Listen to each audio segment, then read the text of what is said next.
Assalamu alaikum. Saad, can you hear me?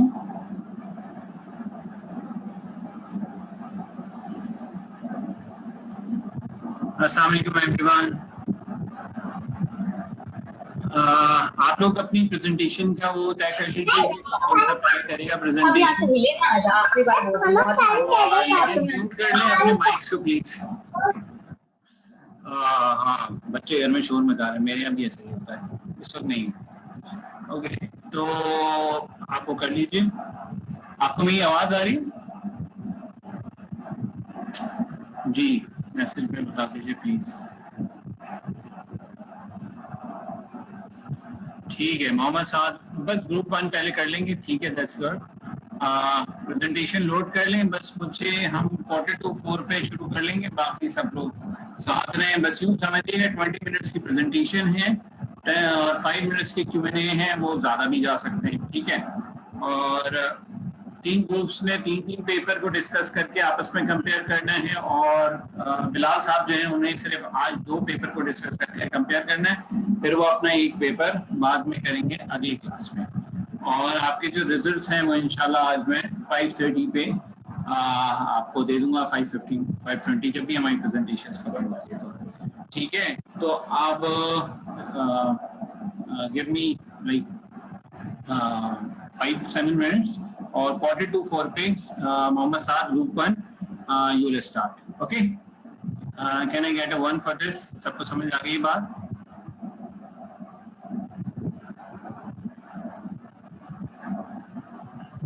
ठीक है नाजिया, हाँ आप दोनों तो ग्रुप में 10, ठीक है, ठीक है सिराज साहब, थैंक यू।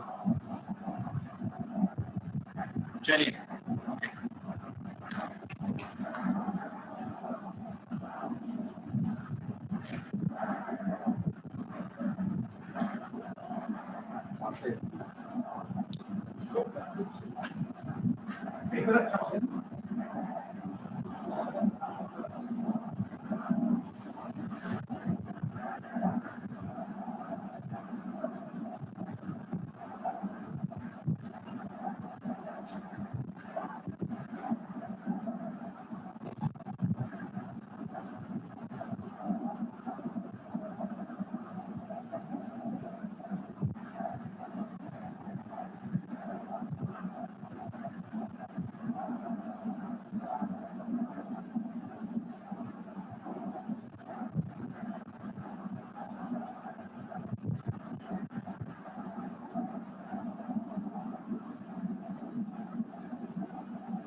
जी अस्सलाम वालेकुम। साथ आपको मेरी आवाज आ रही है ग्रुप वन?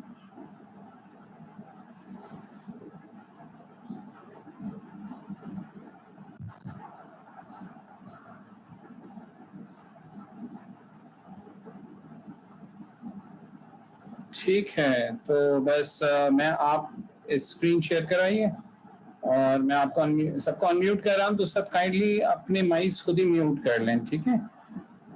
ओके। और साथ आप स्क्रीन शेयर करा पा रहे हैं? अस्सलाम वालेकुम। वालेकुम सलाम जी सर। नहीं सर, डिसेबल आ रहा है मेरे पास। ओके, तो मैंने क्या करना होगा इसके लिए? मोहम्मद साद। ये सर सिक्योरिटी में जाके बस इस पर चेक लगा दें sir. Okay, security, chat, unmute themselves, remove party, share screen. जी जी, शेयर यस स्क्रीन सर। हो गई।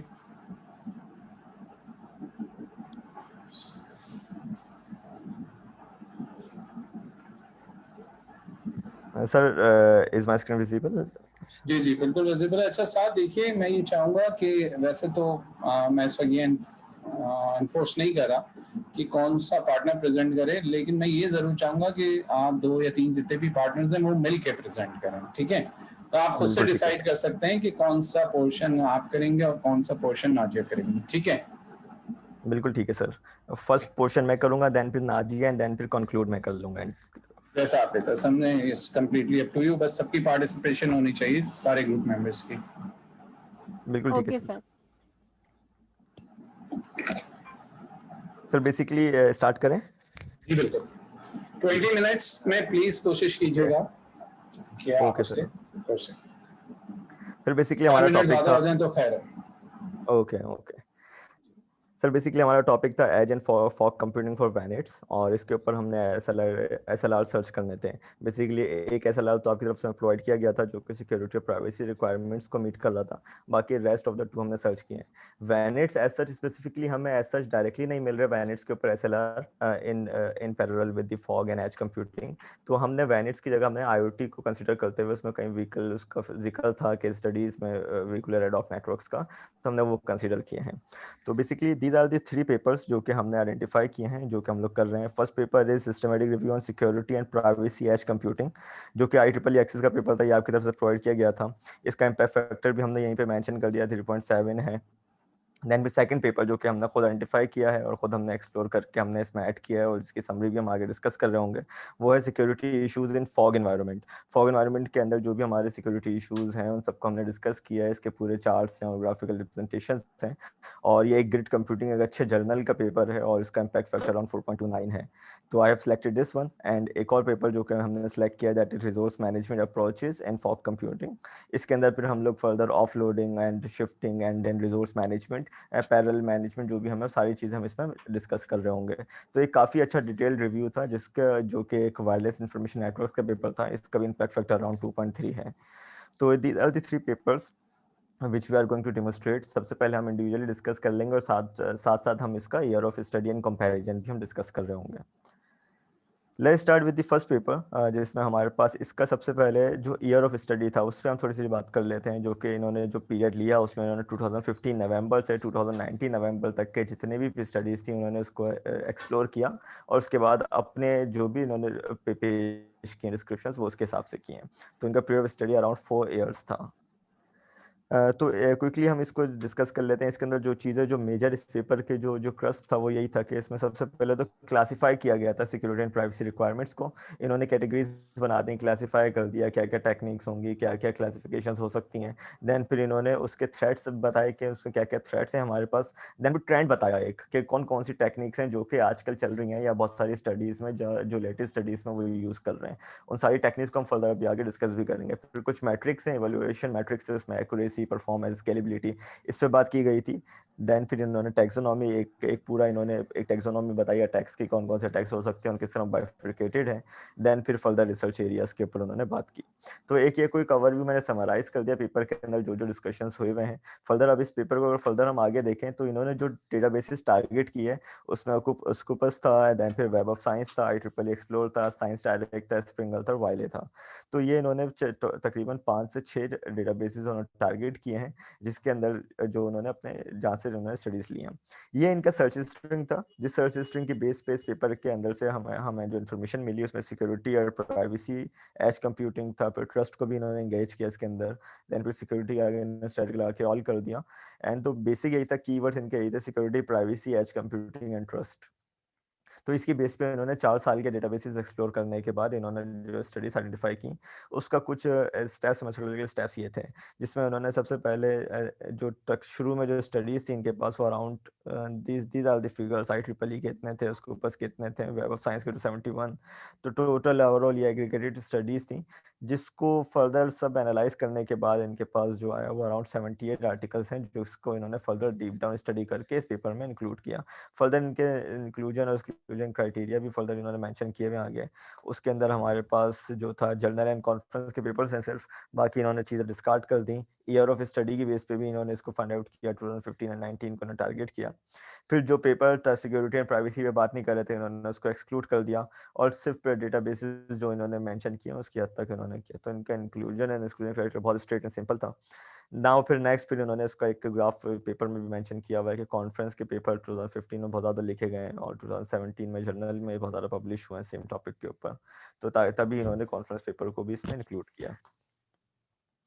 देन ये रिसर्च क्वेश्चंस हैं जो कि इस पेपर के अंदर उन्होंने एम्प्लॉय किए हैं, जिसका आंसर दिया उन्होंने।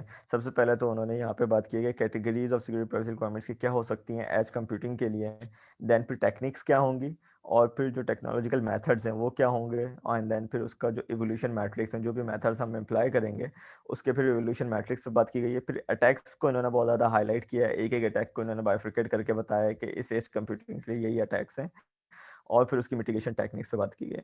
फिर वही state of the art and future research opportunities पे उन्होंने बात की है। तो टोटल 6 रिसर्च क्वेश्चंस थे, जिन सवालों के जवाब उन्होंने अपनी थ्योरी में, अपने पूरे एसएलआर में मेंशन किए हैं। इन रिसर्च क्वेश्चंस को मैं कुछ डायग्राम्स के थ्रू में डेमोस्ट्रेट करूंगा फर्दर। फॉर एग्जांपल ये हमारे पास सबसे पहले जो कैटेगराइजेशन एंड क्लासिफिकेशन थी, ये उस पेपर के अंदर बहुत डिटेल में बताया गया है टेक्निक्स को उन्होंने किस तरह डिवाइड किया। इनको क्लासीफाई इन्होंने 3 मेजर चीज़ों में किया है। नंबर 1 है authentication, and then confidentiality, and then integrity.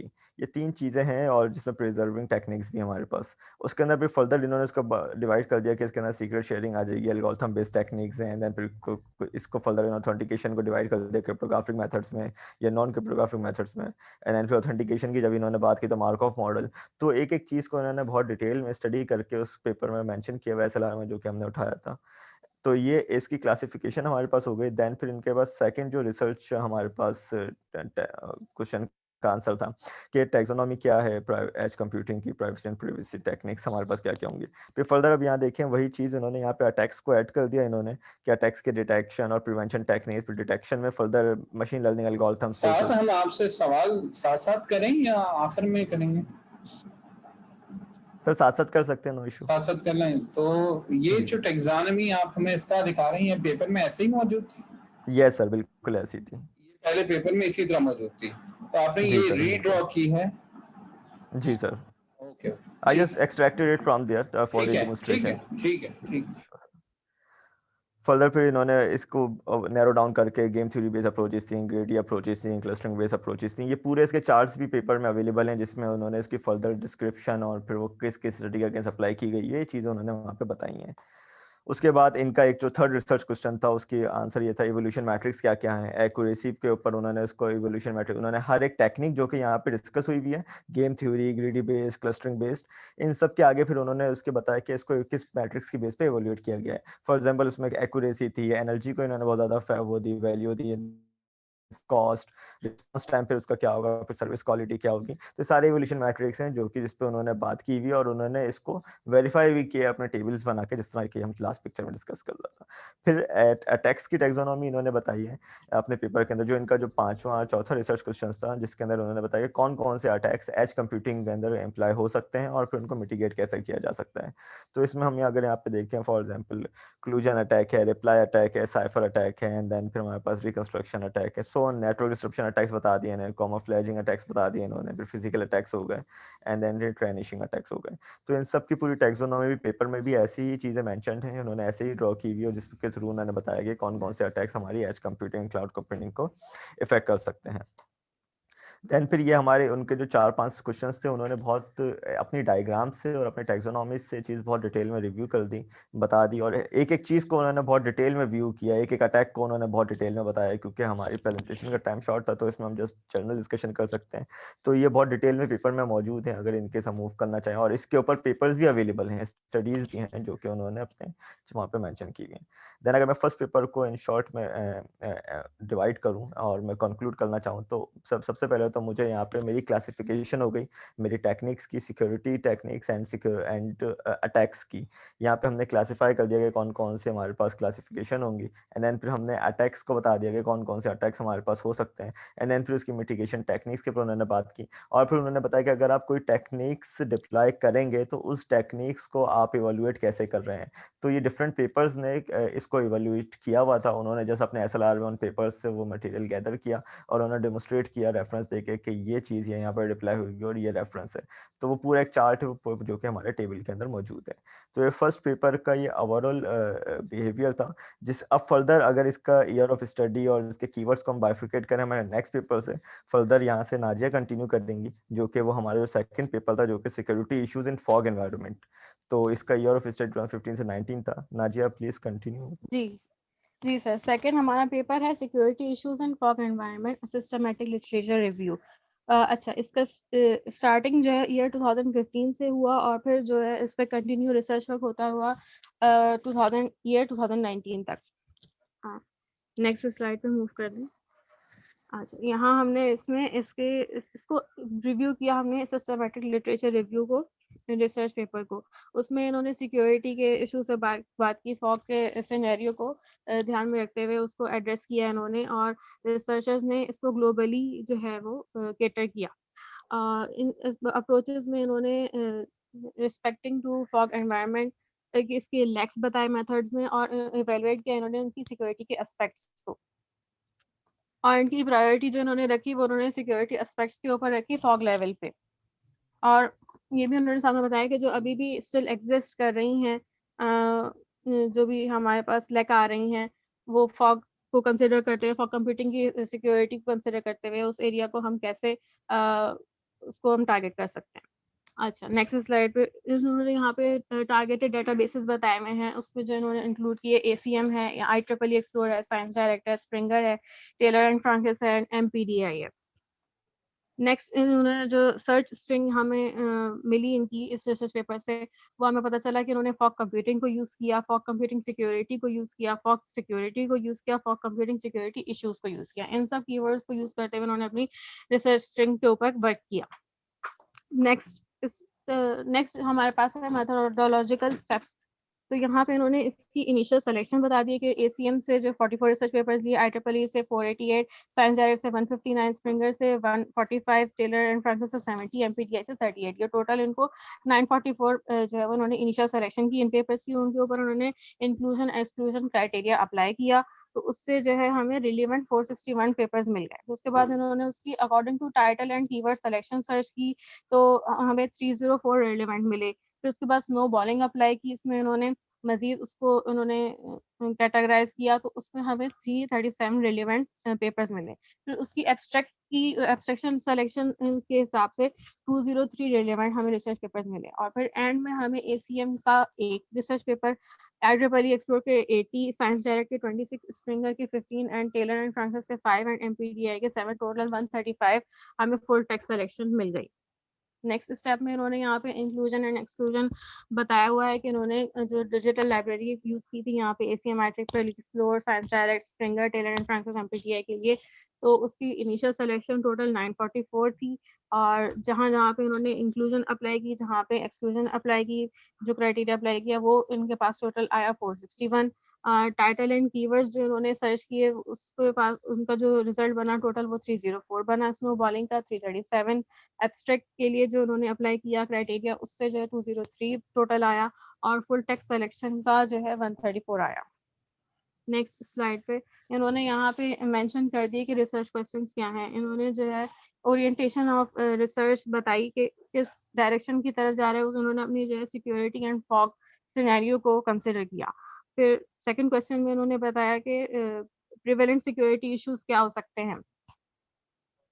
According to fog computing environment. फिर थर्ड क्वेश्चन में उन्होंने बताया कि लिटरेचर कैसे आइडेंटिफाई किया जाएगा और परसेंटेज ऑफ एनालिसिस क्या होगा for fog computing security issue. Fourth question में उन्होंने बताया प्रपोज सॉल्यूशंस जो है वो हम कैसे आइडेंटिफाई कर सकते हैं with respect to security issues. यहाँ पे नेक्स्ट स्लाइड में यहाँ पे उन्होंने ओरिएंटेशन बताई हुई है फॉग कंप्यूटिंग की। और यहाँ पे उन्होंने number of research publications per year mention किए हुए हैं कि ईयर 2012 से 2015 तक जो है वो बिलो 10 थे, फिर 2016 में भी बिलो 10 थे, 2017 में जो है अप्रोक्सीमेटली 30 से अबव थे, थोड़ा सा अप्रोक्सीमेटली 35 हो गए। 2018 में अप्रोक्सीमेटली 30 थे, 2019 में अबव 50 एंड 2020 में अप्रोक्सीमेटली 5।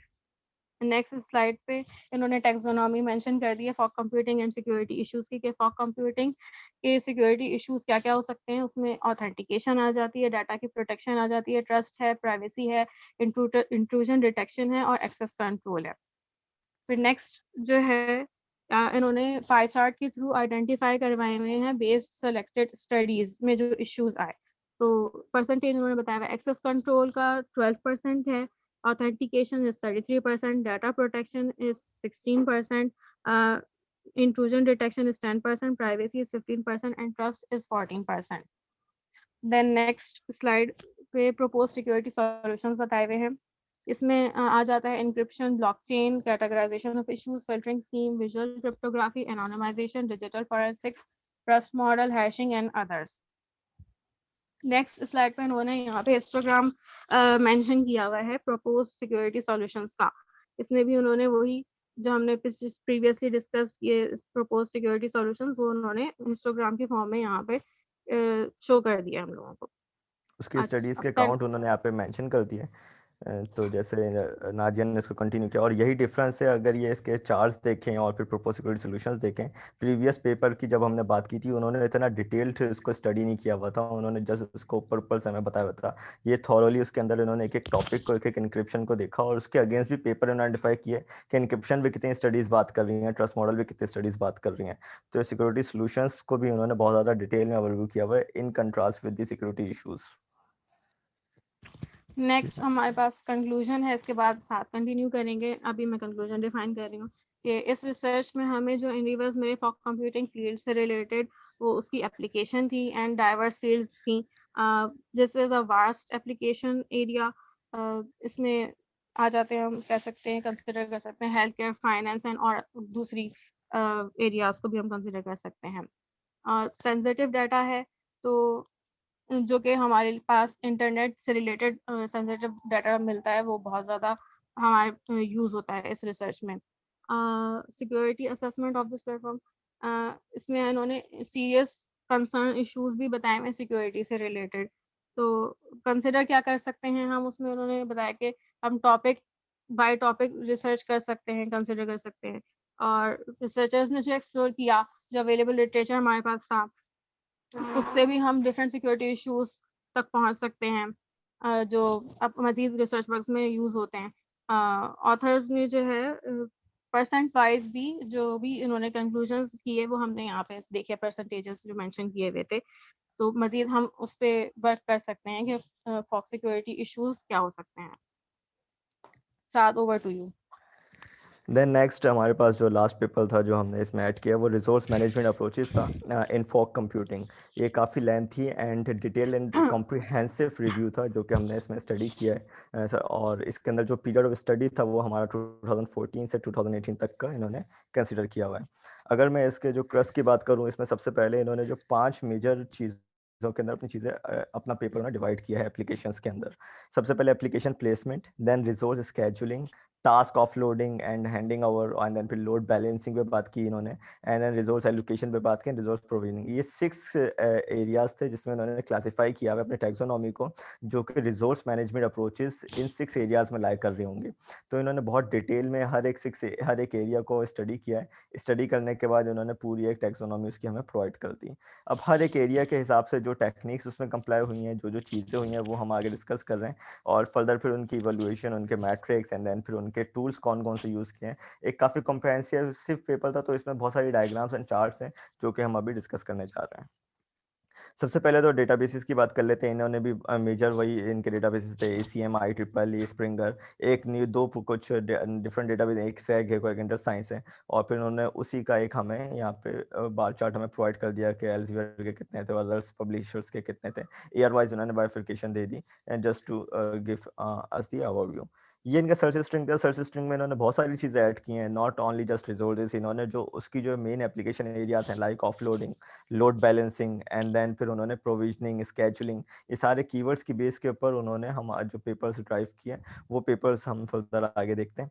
ये फर्दर इनका एक जो स्टडीज थी इनकी अराउंड इन्होंने 100 स्टडीज कंसीडर की हैं, जो कि शुरू में 252 स्टडीज थी इनकी।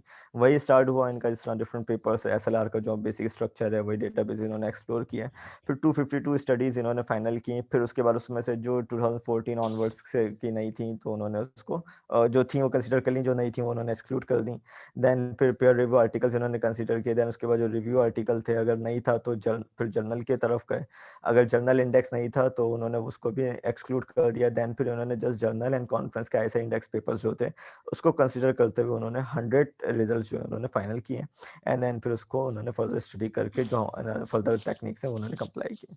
तो ये उनकी एक मेथोडोलॉजिकल स्टेप्स थे with inclusion exclusion criteria. Then next जो इनके रिसर्च क्वेश्चन थे काफ़ी ज़्यादा इंटरेस्टिंग है। इन्होंने सबसे पहले तो बताया कि इश्यूज़ क्या हैं, इश्यूज़ बताने के साथ साथ इन्होंने टूल्स पे भी बात की हुई अपने कि फॉर एग्जांपल सबसे पहले क्वेश्चन में वो बता रहे हैं कि इश्यूज़ क्या हैं। इश्यूज़ बताने के बाद उन्होंने कहा कि उस इश्यूज़ को रिजॉल्व करने की, हर एक इंडिविजुअल इशू को रिजॉल्व करने की अप्रोचेस क्या होंगी, जो कि क्वेश्चन नंबर 2 है इनका। फिर अप्रोचेस इम्प्लाई करने के बाद इन्होंने बताया कि इसको हम इवेल्युएट कैसे करेंगे कि कौन सी अप्रोच ज़्यादा फिजिबल है। ये इनका रिसर्च क्वेश्चन 3 हो गया। एंड देन फिर उसके बाद उन्होंने कुछ एवोल्यूशन फैक्टर्स प्रपोज किए हर एक मैनेजमेंट अप्रोच को यूज करने के लिए। एंड देन 5 में उन्होंने टेक्निक्स बताई रिसोर्स मैनेजमेंट अप्रोचेस की, क्या क्या टेक्निक्स हम यूज कर सकते हैं। एंड देन फिर लास्टली जिस तरह के हर SLR का पार्ट होता है इसमें उन्होंने बताया कि फ्यूचर डायरेक्शंस क्या होंगी और रिसर्च आगे के रिसर्च गोल्स क्या हैं। देन एक ये टैक्सोनॉमी है जिसके अंदर जो कि फर्स्ट क्वेश्चन का इनका आंसर है। फर्स्ट क्वेश्चन में बता देते हैं मेन इश्यूज क्या क्या हो सकते हैं। अब यहाँ पे रिसोर्स मैनेजमेंट इश्यूज के जो फॉग कंप्यूटिंग में एप्लीकेशन प्लेसमेंट, ये देखें वही 6 कैटेगरीज हैं जो कि हम बात कर रहे हैं जिसमें उन्होंने बाइफिकेट किया है। हर एक कैटेगरी को फिर फर्दर उन्होंने बता दिया कि एप्लीकेशन प्लेसमेंट में सेंट्रलाइज, डिसेंट्रलाइज या हायरार्किकल स्ट्रक्चर रखना है उसका। रिसोर्स स्केड्यूलिंग स्टैटिक हो सकती है, डायनामिक हो सकती है, एंड देन फिर ऑफलोडिंग के अंदर मल्टीपल बाइफिकेशन आ गए, resource allocation and resource provisioning reactive है, प्रोएक्टिव है, खुद रिस्पॉन्स कर रहा है या खुद कैसे मैनेज होगी उसकी रिसोर्सेज। ये उन्होंने पूरी एक टैक्सोनॉमी बता दी क्या क्या इश्यूज किस किस एप्लीकेशन एरिया में आ सकते हैं।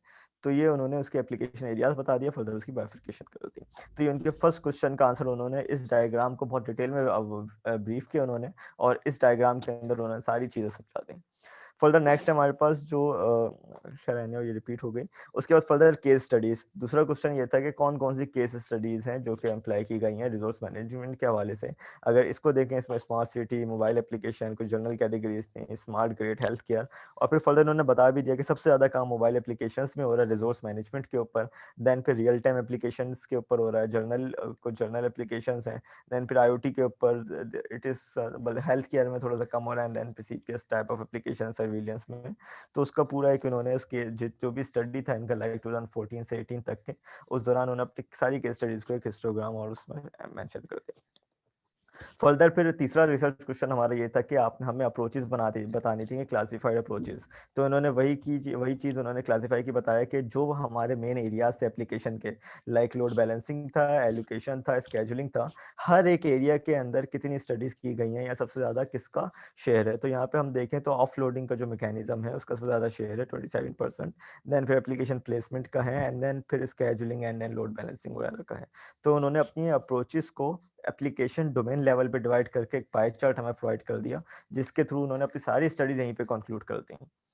नेक्स्ट हमारे पास इवोल्यूशन टूल्स। यहाँ पे इन्होंने बताया हुआ था इसने हर एक स्टडी के अगेंस्ट जो भी अप्रोचेस हमने अभी डिस्कस की प्रीवियसली, उसके अगेंस्ट जो भी हमारे टूल्स यूज किए हैं इन्होंने for to support their results, to support their accuracy. तो उसमें मैटलैब, आईफॉक्स, VB.NET, और फिर उसका भी इन्होंने बाइफिकेशन बताया कि कौन कौन से टूल सबसे ज़्यादा यूज हो रहे हैं। अगर हम यहाँ पे देखें मेजर जो पोर्शन है वो cloud sim and MATLAB, and then फिर सो ऑन, फिर बाकी अदर अपाची एंड जावा वगैरह है। तो इन्होंने इवोल्यूशन टूल्स को भी यहाँ पे इन्होंने अपने पेपर में बहुत अच्छे से डिस्क्राइब किया हुआ है ताकि अपने रिजल्ट्स को सपोर्ट कर सकें। देन फिर उन्होंने एक और ग्राफिकल रिप्रेजेंटेशन से अपने फैक्टर्स बताए, एवोल्यूशन फैक्टर्स। कुछ फैक्टर्स तो मैंने लेफ्ट साइड पे लिखे हुए हैं, लाइक एक्यूरेसी, स्केलेबिलिटी, एनर्जी। इसके अलावा भी और हैं, लाइक डिले है, कॉस्ट है, थ्रूपुट है, यूटिलाइजेशन है। इसको भी उन्होंने वो जो अपने 100 पेपर्स उन्होंने आइडेंटिफाई किए हैं उसकी बेस के ऊपर उन्होंने उसकी वेरिफिकेशन कर दी कि कौन कौन से फैक्टर सबसे ज़्यादा मैटर करते हैं। Cost is one of the most important factor, energy is an important factor, time consumption या टाइम डिलेज की अगर हम बात करें, दैट इज़ अनदर फैक्टर। तो इसको भी उन्होंने वहाँ पे समराइज कर दिया based on their studied case studies. फिर हमारे पास कुछ टेक्निक्स थी, रिसोर्स मैनेजमेंट टेक्निक्स उन्होंने बताई हुई हैं। ये हर एक उन्होंने क्या किया था कि मेरे पास अप्रोचेस के बाद उसकी केस स्टडीज, वो अप्रोचेस किस केस स्टडी में अप्लाई हुई हुई हैं, फिर उस केस स्टडी के अगेंस्ट कौन कौन सी मैनेजमेंट टेक्निक्स डिप्लाई हुई हुई हैं। तो उसमें जो मैनेजमेंट टेक्निक्स थी उसमें ह्यूरिस्टिक बेस्ड था, लीनियर प्रोग्रामिंग था, डिफरेंशियल इवोल्यूशन एंड जेनेटिकल था, एंड थ्रेशोल्ड बेस्ड। ये सारी जो टेक्निक्स हैं उन्होंने बता दिया। सबसे ज़्यादा हेरिस्टिक अप्रोच सबसे ज़्यादा यूज हुई है, देन फिर मेटा हेरिस्टिक, देन फिर नॉन हेरिस्टिक, गेम थ्योरी, सबसे कम ये पेट्रीनेट, फजी एल्गोरिथम। देन ये पूरी इन्होंने बताया कि आजकल रिसर्च ट्रेंड क्या है, जो कि इनका रिसर्च क्वेश्चन भी था जिसमें हमें बताना था, इन्होंने जिसको डिफेंड करना था कि हमारे पास रिसर्च में टेक्निक्स सबसे ज़्यादा कौन सी अच्छी हैं और कौन सी रिलायबल हैं केस स्टडीज़ के हवाले से। देन फिर उन्होंने lastly future research and directions, जो कि इनका रिसर्च क्वेश्चंस था, लास्ट रिसर्च क्वेश्चन था। तो उन्होंने बताया कि क्या किन किन चीज़ों पे काम हो सकता है, इंटरऑपरेबिलिटी इश्यूज पे काम हो सकता है, scalability, mobility, still and open issues, scheduling direction है, प्राइवेसी एंड सिक्योरिटी है, एनर्जी कंजम्पशंस है, and then offloading directions, dynamic data configurations हैं। ये सारे इश्यूज ऐसे हैं जिसके ऊपर अभी भी वर्क किया जा सकता है फ्रॉम 2018 ऑनवर्ड्स। अब होपफुली इनके ऊपर अगर हम देख रहे हैं फर्दर स्टडीज, हमने भी लास्टली 2020 की भी एक स्टडी इसी प्रेजेंटेशन में कवर की है, जिसमें उन्होंने डिस्कस किए हैं स्केलेबिलिटी इश्यूज भी हैं, उसमें प्राइवेसी एंड सिक्योरिटी इश्यूज भी हैं, क्योंकि 2018 तक का था ये। तो फर्दर उसके बाद इस पर काम हुआ प्राइवेसी एंड सिक्योरिटी, तो वही कंपैरिजन भी है। समहाउ जो स्टडीज हमने डिस्कस की हैं इसमें सिमिलैरिटीज भी हैं, और फिर ऐसा ही है कि 2018 में अगर ये स्टडी कंप्लीट हो गई तो 2020 तक हमने सिक्योरिटी के ऊपर बात की, इश्यूज के ऊपर बात की। तो ये समहाउ सिमिलर भी हैं, और फिर आपस में कॉन्फ्लिक्ट्स भी हैं बेस्ड ऑन दी इन्होंने डेमोस्ट्रेट कैसे किया हुआ है एक दूसरे के रिजल्ट्स को। देन फिर इसको अगर हम कंक्लूड करें, कंक्लूजन में ये जो मैंने अभी डिस्कस किया, इस पेपर को अगर मैं कंक्लूड करूँ तो वही 6 एरियाज हैं एप्लीकेशन प्लेसमेंट वगैरह के, जिसके अंदर हमने इसको डिवाइड किया हुआ है, लोड बैलेंसिंग है, स्केजुलिंग है। देन फिर आफ्टर दैट ऑफलोडिंग से सबसे ज़्यादा इंपॉर्टेंट जो चीज़ है इसके अंदर कि टास्क ऑफलोडिंग का जो शेयर है वो 27% है। तो सबसे ज़्यादा इंपॉर्टेंट इस फैक्टर को दी जा रही है रिसोर्स मैनेजमेंट के हवाले से। उसके बाद फिर फर्दर दूसरे आते हैं जो कि हमने लास्टली पाई चार्ट हमने डिस्कस किया है। तो that was the complete and brief overview of all of these our papers. ये सारे अच्छे जर्नल के पेपर्स थे जिसको हमने समराइज किया, हमने स्टडी करने के बाद उसमें से जो उसका क्रस्ट था वो हमने एक्सट्रैक्ट किया, और हमने प्रेजेंटेशन इस तरह सीक्वेंस वाइज ऐड की कि हम इसको कंपेयर भी कर सकें और हमें सिमिलैरिटीज भी बता सकें। Thank you very much. जी sir. Thank you sir.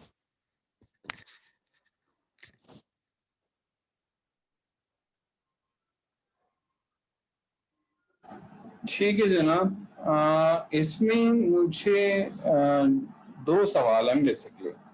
Okay. एक सवाल ये है कि I at the end I rather expected a table जो कम से कम मुझे ये दिखा देता कि वो कौन से फैक्टर्स हैं जिस पे ये तीनों पेपर सिमिलर स्टैंड करते हैं, और वो कौन से पेपर हैं जिसमें इन पेपर्स की यूनिक कंट्रीब्यूशन है, यानी कि overall on a contribution level इसमें कितनी यूनिकनेस है इंडिविजुअली, और कहाँ पे इनके जो एड्रेस हुए हैं ग्राउंड वो सेम है। सही। ज़ाहिर है इंडिविजुअली तो ये आपने कर ही लिया यस है, सर। लेकिन आई वुड अप्रिशिएट क्या आप ना ठीक है सर, श्योर। ये एक स्लाइड इसमें ऐड करें, ओके। और बाकी लोग जो सुन रहे हैं वो भी बिल्कुल ऐसा ही करें। और मैं गूगल क्लासरूम पे प्रोजेक्ट का एक असाइनमेंट बना दूंगा, तो वहां पे फिर ये आप अपनी प्रेजेंटेशन को सबमिट कर दीजिएगा, तो ठीक है? सर बिल्कुल। आप समझ जी गए जी ना कि सर, जी आपके सर। पास आखिर कंक्लूडिंग 2-3 टेबल्स हों। Yes sir. मैं अगर आपकी जगह होता तो ऐसे सोचता कि यार एक टेबल हो जाए सिमिलैरिटीज का, एक टेबल हो जाए डिफरेंसेस का, एक टेबल हो जाए फाइंडिंग्स का, तीनों की, यू नो। Yes sir. तो इस तरह कुछ इट वुड हेल्प। सही है, समझ श्योर रहे हैं सर, श्योर साहब? सर, बिल्कुल, यू आर राइट। बाकी जो फ्लो था और वो चीजें थी वो ठीक है, well taken. Thank you sir. मतलब हो सकता है कोई दूसरा ग्रुप है वो बिल्कुल इस मेथड को फॉलो ना कर रहा हो, वो किसी और तरह एक्सप्लेन कर रहा हो, तो that is pretty okay as well, लेकिन this is also well taken. ठीक है, thank you sir, thank you very much. Thank you. Thank you, Allah thank हाफिज़। यू। ग्रुप 2 प्लीज, आप अपने माइक्स ऑन कर लीजिए। अस्सलाम वालेकुम सर। वालेकुम अस्सलाम, क्या नाम है आपका? सर सिराजुद्दीन। ठीक है जी। सिराज साहब, आपके साथ और कौन कौन है? सर मैं और एहसन सागर। एहसन साहब, आप मौजूद हैं? आप मौजूद हैं? आपकी आवाज बहुत कट के आ रही है। मेरे ख्याल से आप यही कह रहे हैं कि आप मौजूद हैं ना? Yes sir. Okay okay. तो सिराज साहब, आपने ये प्रेजेंटेशन देखी होगी? जी सर। तो आप देखते हैं कि आपकी प्रेजेंटेशन किस तरह बनी हुई है। तो बिल्कुल जरूरी नहीं कि ये पैटर्न को फॉलो हो, इट्स जस्ट दैट कि किसी भी तरह आप इन तीनों पेपर्स का कंपैरिजन प्रेजेंट कर सकें। That's what the requirement is, है ना? जी सर।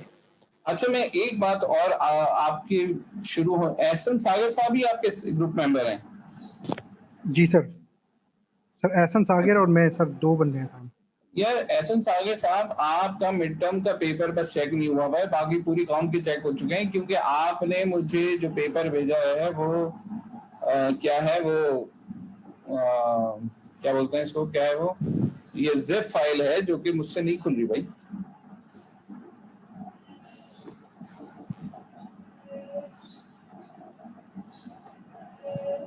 जिसका मैं क्या कर सकता हूँ, मुझे आप बताइए।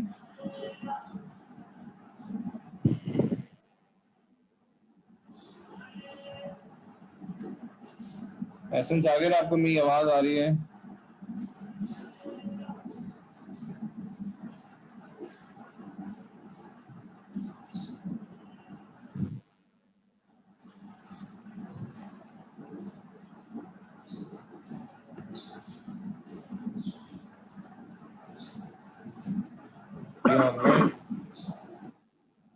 एहसन सागर, ये जो आपकी जिप फाइल है इसमें मुझे कॉपी का पेज दिख रहा है, इसके अलावा कुछ नहीं दिख रहा। उसमें भी आपने लिखा हुआ क्या ये मुझे नहीं पता चल रहा।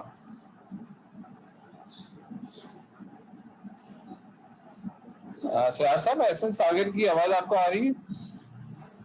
नहीं सर। वो डिस्कनेक्ट हो गए हैं क्या? सर वो मैं हो गया था। हेलो जी एहसन साहब, आपको आवाज आ रही है? सर, मैंने पीडीएफ फाइल आपको जो स्क्रीनशॉट है वो सेंड किया था व्हाट्सएप पे, जो मैंने अपलोड की है पीडीएफ फाइल, क्योंकि जो मैंने जिप फाइल अपलोड की थी उससे नोटिफिकेशन नहीं आया था मेरे पास ईमेल के सबमिशन का। तो फिर मैंने पीडीएफ फाइल अपलोड की, आपको नज़र आनी चाहिए, या तो आप पीडीएफ फाइल एलएमएस। आपने कहाँ अपलोड की है? सर इस पे एलएमएस पे, एलएमएस मिड पे या टर्म, गूगल क्लासरूम पे? मिड टर्म असेसमेंट के उसमें व्यू में नहीं, गूगल क्लासरूम पे या एलएमएस पे? एलएमएस पे। एलएमएस पे। जरा ये मसला हल कर दें, क्योंकि मुझे आपको ये पेपर अभी देने हैं। सिराज साहब, आपको जरा 2 मिनट रुकना पड़ेगा, राइट? ठीक है सर।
तो खैर एलएमएस भी डाउन है। चले आप प्रेजेंटेशन दें। आप क्या मुझे अभी ईमेल कर सकते हैं एफएन? जी सर, मैं आपको ईमेल कर देता हूँ, मुझे शेयर कर दें ईमेल एड्रेस। और आप गूगल क्लासरूम पे अपलोड कर सकते हैं? सर वहाँ भी कर दूँगा, गूगल क्लासरूम पे कर देता हूँ। लेकिन गूगल क्लासरूम पे अगर आप अपलोड करें, क्योंकि गूगल क्लासरूम पे हमने ये एग्जाम तो डाला ही था ना। जी सर। आई डोंट नो कि कुछ मार्क्स कटौती वटौती होगी एज पर एलएमएस, लेकिन आप कम से कम ये भेजें तो यार फौरन। जी सर, मैं भेजता हूँ, आप मुझे ईमेल अपना शेयर कर दें। सिर्फ 7 लोगों ने टर्न भाई गूगल क्लासरूम पे मिड टर्म असेसमेंट पे डाल दो अपना पेपर। अब तक क्यों नहीं डाला हो तुमने? ठीक है सर, मैं असेसमेंट में। एहसन सागर आई भी है यार तुम्हारी यहाँ पे, 9 अटैचमेंट्स हैं। रुक जाओ, ये कब डाला था तुमने यहाँ पे? तुम्हें पता ही नहीं है सर तुमने यहाँ पे डाला हुआ है यार। सर वहाँ डालता है, लेकिन क्योंकि मैंने एलएमएस पे डाल लिया था इसलिए मैं उसकी वो मैं पीडीएफ नहीं है इसको सर। मैं चेक कैसे करूंगा यार, ये उल्टी तस्वीर। पीडीएफ आपको सेंड करता हूँ, पीडीएफ जो सही की हुई है ना मैंने रोटेशन। हाँ आप वो पीडीएफ जरा दोबारा अपलोड कीजिए यार, करके मुझे बताइए जल्दी से, फिर मैं आपकी प्रेजेंटेशन शुरू कराऊं। लेकिन अल्लाह का शुक्र ये है कि आपने ये 6/26 पे 25 अक्टूबर को भेज दिया है। अल्लाह का शुक्र है, जैसा भी भेजा है भेज दिया है कम से कम।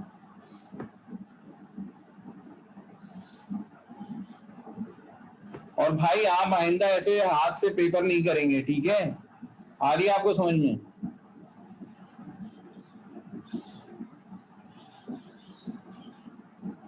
एहसन साहब आपको मेरी आवाज आ रही है?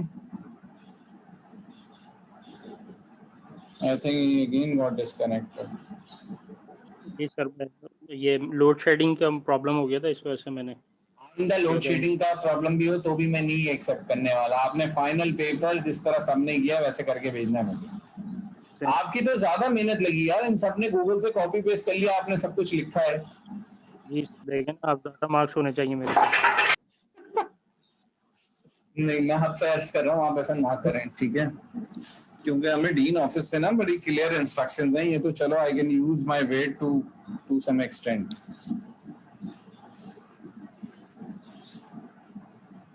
भेज दिया आपने?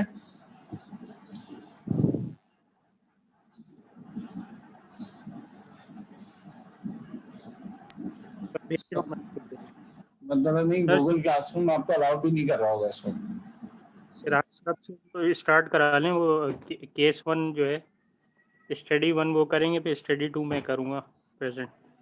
ठीक है, आप तो आप पेपर क्यों नहीं भेज पा रहे मुझे? वो पीडीएफ फाइल तो ईमेल कर सकते हैं ना फौरन, कर रहा हूँ। या अभी बना रहे हैं? सर मैं सेंड कर रहा हूँ आपको। हाँ करिए सेंड, फिर मैं शुरू कराऊंगा। तो आपसे एक हफ्ता पहले भी मैंने बोला था भाई ये कर दो।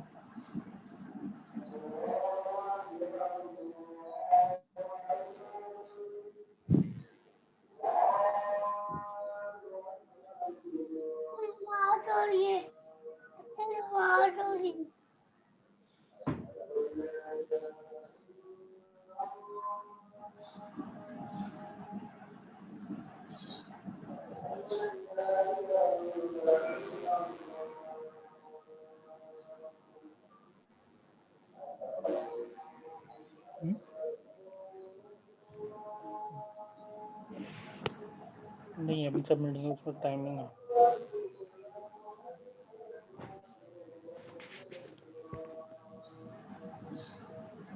छोड़ो अभी इसमें करते हैं।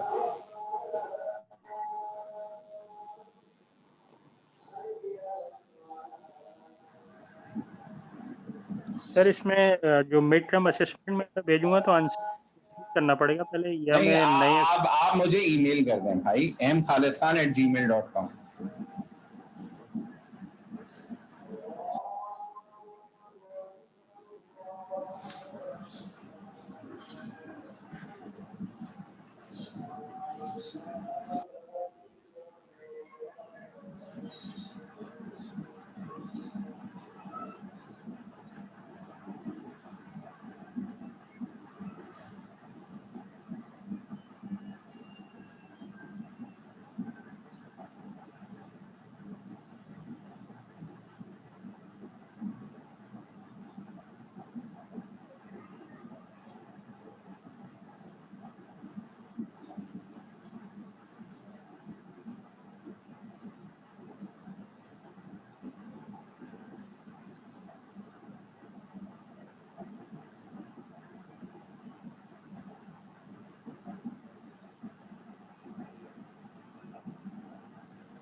ठीक है, शुरू कर लें सिराज साहब आप, और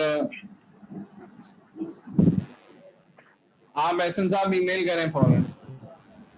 सर ईमेल कर दिया आपने? mkhalidkhan@gmail.com। सर आपका नाम mkhalidkhan@gmail.com। चलो देख लेते हैं, शुरू तो करें। जी सिराज साहब, please start. Thank you sir. बिस्मिल्लाहिर्रहमानिर्रहीम। सर ये एडवांस डिस्ट्रीब्यूटेड सिस्टम की हमारी प्रेजेंटेशन है, और सर इसमें सबसे पहले मैंने जो है वो सिस्टमेटिक लिटरेचर रिव्यू के बारे में थोड़ा सा डिफाइन किया है कि सिस्टमेटिक लिटरेचर रिव्यू क्या होता है। बेसिकली हमारे पास पहले ट्रेडिशनली जो है वो रिव्यू पेपर्स लिखे जाते थे।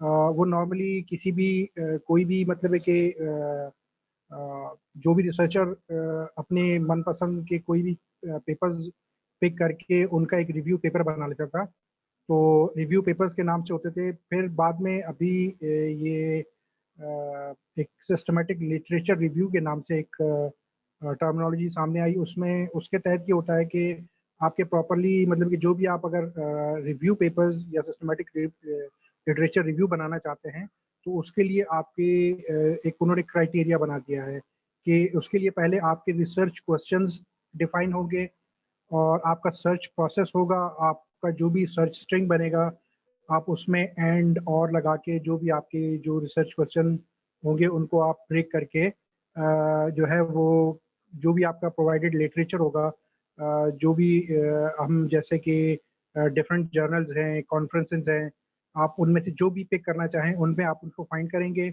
उसमें आपका इंक्लूजन एंड एक्सक्लूजन क्राइटेरिया होगा। उसमें आप पीरियड्स स्पेसिफाई कर सकते हैं। अगर आप कोई जर्नल या कॉन्फ्रेंसेस कोई स्पेसिफिक करना चाहते हैं, या पर्टिकुलरली या इन जनरल आप कोई भी कॉन्फ्रेंस या जर्नल सेलेक्ट करना चाहते हैं, तो जो भी आप इंक्लूजन और एक्सक्लूजन क्राइटेरिया डिफाइन करना चाहें। इसी तरीके से नॉर्मली ऐसा जो है इंक्लूजन और एक्सक्लूजन क्राइटेरिया में हम ये भी शामिल करते हैं कि जो हमारी प्रॉब्लम स्टेटमेंट की तरफ जो भी लिटरेचर होगा उसको हम एक्सक्लूड कर दें, और डुप्लीकेट या जो सेम टाइप की स्टडीज़ होंगी हम उनको भी जो है वो उन पेपर्स को भी हम एक्सक्लूड कर दें। और इसी तरीके से उसके बाद हम क्वालिटी असेसमेंट करते हैं। वो हर रिसर्च क्वेश्चन के हिसाब से हमारी क्वालिटी असेसमेंट डिफरेंट हो सकती है। जो भी आपने लिटरेचर एक्सट्रैक्ट किया है, लाइक अगर आपने 2-3 जर्नल्स या जो भी कॉन्फ्रेंसेस के पेपर्स पिक किए हैं, उन पे आप कोई क्वालिटी असेसमेंट लगाएंगे। उसमें से इनिशियली हो सकता है कि आपके पास हंड्रेड्स में जो है वो पेपर्स आ रहे हैं, तो फिर क्वालिटी असेसमेंट डिफरेंट क्राइटेरिया आप अप्लाई करके नंबर ऑफ जो है वो अपने जो भी सेलेक्टेड पेपर्स हैं वो उनको जो है वो निकाल सकते हैं उसमें से। फिर उसमें से क्वालिटी जो है वो असेसमेंट की बेस पे डाटा एक्सट्रैक्शन करते हैं हम, कि हमारे पास कौन कौन सी जो है वो यानी कि क्वालिटी असेसमेंट हमारे पास बेसिकली वो प्रोसेस होता है कि जो हम उसमें बताते हैं कि हमारे पास क्या क्या इसमें मेजर्स लेने हैं, और उन मेजर्स की बेस पे जो हम डाटा एक्सट्रैक्ट करते हैं उसको फिर हम वो फाइनल लिटरेचर होता है, और उन लिटरेचर्स की बेस पे फिर हम उसका डाटा उन लिटरेचर्स का डाटा एनालाइज करके और फिर हम एक रिव्यू पेपर बनाते हैं। हमारे पास जो हमें दिया जो हमने जो टॉपिक पिक किया था, Sir, that was a very nice and short intro to systematic literature review. Very nice. Thank you sir. Sir हमने जो सिस्टमेटिक लिटरेचर रिव्यू का जो हमने टॉपिक सेलेक्ट किया था वो health care on cloud computing. इसमें सर हमने 3 जो है वो पेपर्स हमने शॉर्टलिस्ट किए थे। एक जो आपकी तरफ से प्रोवाइड किया गया था case study 1, data privacy in cloud assisted health care system, state of the art and future challenges, और केस स्टडी 2 और 3 हमने अभी फाइंड किए थे। उनमें से केस स्टडी 2 है malicious insider attacks in IoT based multi cloud e-healthcare environment, a systematic literature review, और case study 3 architectural approaches for implementing clinical decision support systems in cloud. तो सर ये हमारे 3 केस स्टडीज या 3 जो है वो systematic literature review SLR थे, जिसको हमने मजीद इस पर हम बात करेंगे। सर जो हमारा केस स्टडी 1 है, इसमें जो इसके ऑथर्स हैं आनम, साजिद और हैदर अब्बास साहब, ये स्प्रिंगर जो है वो हमारे पास जर्नल उसमें पब्लिश हुआ था मई 2016 में। सर इनकी रिसर्च क्वेश्चंस हमारे पास 2 थे। What are the data privacy. मुझे ये बताइए कि ये तीनों पेपर्स कैसे कैसे डिस्कस होंगे? एसेंस आप कौन से करेंगे, आप कौन से करेंगे, कैसे होगा? सर पहला मैं करूंगा, सेकंड एहसन करेंगे और थर्ड और फाइनल कंक्लूजन फिर मैं करूंगा। चलिए ठीक है ठीक है। सर रिसर्च क्वेश्चन, इसमें हमारे पास 2 रिसर्च क्वेश्चन थे। What are the data privacy concerns of cloud assisted health care system, और सेकंड इसमें क्वेश्चन था what are the data privacy mechanisms in cloud assisted healthcare systems that address the privacy concerns identified in research question 1। Basically sir research question 1 जो है वो हमारे पास इसमें जो इस पेपर में जो चीज़ डिस्कस हुई है कि हमारे पास जो प्राइवेसी डेटा प्राइवेसी के कंसर्न्स हैं, और सेकंड जो क्वेश्चन है उसके लिए हम जो है वो कोई क्या मैकेनिज्म हम जो है वो अप्लाई कर सकते हैं, या कौन सा मैकेनिज्म है जो हमारे पास जो रिसर्च क्वेश्चन 1 के हैं उनको हम अवॉइड कर सकें। सर इसमें सर्च प्रोसेस में हमारे पास जो सर्च स्ट्रिंग इनकी बनी थी वो हमारे पास ये सर्च स्ट्रिंग थी, data privacy concerns in cloud assisted health care system, data privacy and cloud health care, और cloud assisted health care data privacy techniques. And ये इसमें जो है ये डिफरेंट इन्होंने सर्च स्ट्रिंग की बेसिस पे इन्होंने सर्चिंग की जो लिटरेचर अवेलेबल लिटरेचर था। सर इसमें इंक्लूजन क्राइटेरिया में इनके पास ये था literature is within range of year 2010 to 2015, क्योंकि ये पेपर 2016 में पब्लिश हुआ था तो इन्होंने 2010 से 2015 को वो किया, इंक्लूड किया अपने पास जो पीरियड था। Literature is focused towards cloud based health care system, or they also address data privacy concerns in one way or the other. Either they provide knowledge about the privacy and security challenges to patients' healthcare data, or they address these challenges through some methodology or architecture. Sir जो इनके जो research question 1 और 2 का जो main purpose है कि जो security concerns हो और उसके हवाले से जो हमारे पास मैकेनिज्म हो, उनको हम सिर्फ इंक्लूजन क्राइटेरिया में शामिल करेंगे।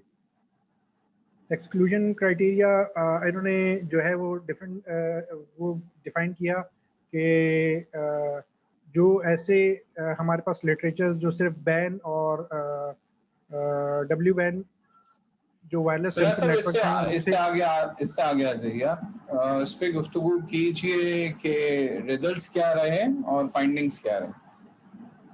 सर इसमें ये एक्सक्लूजन क्राइटेरिया था, फिर ये क्वालिटी असेसमेंट जैसे कि मैंने बताया था, उसके बाद उन्होंने डाटा एक्सट्रैक्शन किया 56 पेपर अपने फाइनली इन्होंने सेलेक्ट किया। ठीक है। डिफरेंट इन्होंने जो 4 जो जर्नल्स थे उनको इन्होंने इंक्लूड किया और फाइनली इन्होंने 56 पेपर्स जो है वो सेलेक्ट किए। तो ये सर उसी पेपर से ही सर हमने इसका वो लिया कि बेसिकली ये एक तो इन्होंने चार्ट बना दिया कि कौन से किस जो इनके पास जर्नल या जो भी इनके पास सोर्स था लिटरेचर का, उसके कितनी परसेंटेज इस पेपर में शामिल है। और दूसरी तरफ ये हमारे पास एक और ग्राफ है जिसमें ये बताया जा रहा है कि ये इनके जो डाटा कंसर्न्स थे वो जो इसमें रेज हुए हैं वो कौन कौन से हैं, ये उसका ग्राफ बना हुआ है। सर इसमें हमारे पास ये मुख्तलिफ है। सर ये मेरे ख्याल से सर टाइम हमारा काफ़ी हो जाएगा, ये मैंने काफ़ी डिटेल बनाई हुई है। बेसिकली इसमें ये हर जितने भी हमारे पास सिक्योरिटी कंसर्न थे उन सबको हमने 1 बाय 1 ये डिफाइन किया हुआ है। लाइक जैसे अगर मैं बात करूँ कि इंटेग्रिटी के, तो इंटेग्रिटी बेसिकली होती क्या है, उसके लिए उसमें जो उन्होंने जो स्ट्रेंथ थी जो टेक्निक्स उन्होंने यूज़ की, जैसे इन्होंने इंटेग्रिटी के लिए इन्होंने जो है वो पब्लिक की इंक्रिप्शन, जो इलेक्ट्रॉनिक मीडिया रिकॉर्ड्स के लिए इन्होंने जो है वो पब्लिक की इंक्रिप्शन की इन्होंने टेक्निक्स, या डिफ-हेलमैन की जो है वो की एक्सचेंज की टेक्निक को यूज़ किया, और फिर इसके ड्रॉबैक्स बताए कि जो हमारे पास क्लाउड सर्विस प्रोवाइडर्स जो है उनमें जो है वो किस किस्म के इश्यूज आ सकते हैं। इसी तरीके से जो हमारे पास डाटा मैनेजमेंट के हवाले से, स्टोरेज, प्रोसेसिंग और एनालिसिस के हवाले से जो हमारे पास ये एक इशू है, और इसमें पेशेंट का जो डाटा है उसकी प्राइवेसी, और चूंकि वो बहुत इंपॉर्टेंट डाटा है तो उसके हवाले से उन्होंने उसकी स्टोरेज, प्रोसेसिंग और एनालिसिस डाटा मैनेजमेंट में आती है, to maintain data patients data privacy. और इसी तरीके से नहीं, हमारे पास इनकी जो स्ट्रेंथ थी ये वो डिफाइन की गई है। फिर इसके ड्रॉबैक्स हैं हमारे पास, वो कह रहे हैं कि the study does not provide a clear picture of describing that how the systems will made secure, क्योंकि सर इसमें डिफरेंट उन्होंने जो है टेक्निक्स बताई हुई हैं कि किस तरीके से हम डाटा मैनेजमेंट कर सकते हैं, लेकिन उसमें जो कुछ एन्क्रिप्शन की टेक्निक्स वगैरह उन्होंने बताई थी उसमें हमारे पास प्रॉब्लम आ सकती हैं। तो ये उन्होंने उसकी वीकनेसेस भी बताई हुई हैं। इसी तरीके से कॉन्फिडेंशियलिटी हमारे पास जो है उसको हम किस तरीके से डिस्क्लोज, कॉन्फिडेंशियलिटी क्या हो सकती, यानी ये भी हमारे पास एक इशू है, disclose only to the authorise parties. अब इसमें हमारे पास ये होता है कि पार्टीज हमारे पास या पेशेंट है, या हॉस्पिटल हैं, या जो है हमारे पास जो लैब का स्टाफ है, तो उसके लिए जो है वो इन्होंने क्या कौन कौन सी हम टेक्निक्स यूज़ कर सकते हैं वो इन्होंने बताई है कि transmission of the health care data from patients to its sir समझ आ गया आपका कि किस तरह आपने उसको मांग किया है। माशाल्लाह you put a lot of effort. आप जरा आगे बढ़ें, इसमें क्या है आगे कंक्लूजन आपका कैसा है इस पेपर का? सर ये इसमें मुख्तलिफ हमारे पास वो है accountability, authenticity, collusion resistance, client platform security, unlinkability, auditability, non reproduction. Sir इसमें हमारे पास कंक्लूजन हमारे पास ये है कि इस बेसिकली इस पेपर में डिफरेंट जो है हमारे पास जो सिक्योरिटी कंसर्न्स थे उनके लिए मुख्तलिफ जगहों पर जो है मुख्तलिफ इंक्रिप्शन टेक्निक्स यूज़ की गई, और कई जगहों पर उन्होंने ये भी यूज़ किया कि हम जो सर्टिफाइड अथॉरिटीज़ जैसे हमारे पास SLAs, SSL वगैरह हम यूज़ करते हैं, इस किस्म की हम थर्ड पार्टी जो है वो सर्विसेज को यूज़ करें, लेकिन उसमें हमारे पास फिर अगेन वही सिक्योरिटी के इश्यूज आ सकते हैं। और इसी तरीके से हमारे पास जो है वो अगर हम कोई थर्ड पार्टी लाइक यूज़ करते हैं कोई SSL वगैरह, या कोई ऐसा हम अपना पब्लिक जो है प्राइवेट क्लाउड बनाते हैं, तो उस केस में हमारे पास प्रॉपर जो है वो सिंगल पॉइंट फेलियर आ सकता है। तो इस किस्म के हमारे पास इसमें ड्रॉबैक्स हैं। और जहाँ तक हम इसमें जो मुख्तलिफ इंक्रिप्शन टेक्निक्स यूज़ कर रहे होते हैं, या जो इसमें डिफरेंट पेपर्स में जो प्रपोज की गई हैं, उनके जो ड्रॉबैक्स थे वो ये थे कि वो हमारे पास जितने भी जो ऐसे सिस्टम्स हैं उनकी, क्योंकि इंक्रिप्शन और डिक्रिप्शन में हमारे पास बहुत ज़्यादा टाइम लग रहा होता है, तो जितनी ज़्यादा हम सिक्योरिटी या इंक्रिप्शन बढ़ाएंगे तो हमारे पास एक्सपोनेंशियली टाइम जो है वो हमारे पास बढ़ रहा होगा, जो कि हमारे लिए प्रॉब्लम होगी। यानी हमारे पास टाइम कंस्ट्रेंट और सिक्योरिटी, अगर हम सिक्योरिटी बढ़ाते हैं तो हमारे पास जो है वो प्रोसेसिंग और उसकी टाइम बढ़ जाएगा, और अगर हम उसको थोड़ा सा लीनियंट रखते हैं तो फिर सिक्योरिटी कंसर्न जो है वो हमारे वीक हो जाएंगे। सर ये हमारे पास पहला केस स्टडी 1 था, अभी केस स्टडी 2 है हमारे पास, ये एहसन सागर इसको कंटिन्यू करेंगे। ठीक है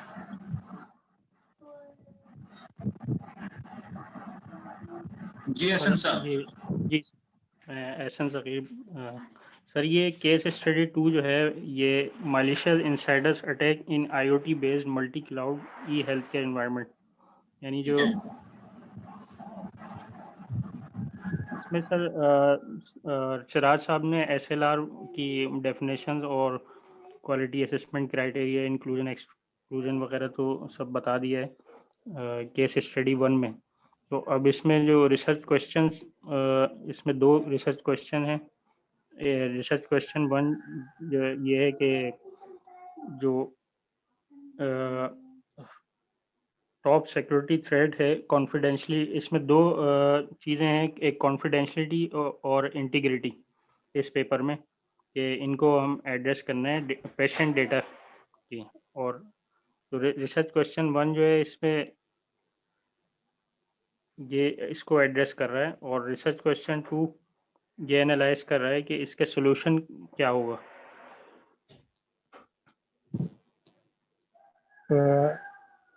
एहसन भाई इसमें रिसर्च ठीक है, या कंटिन्यू करें आप?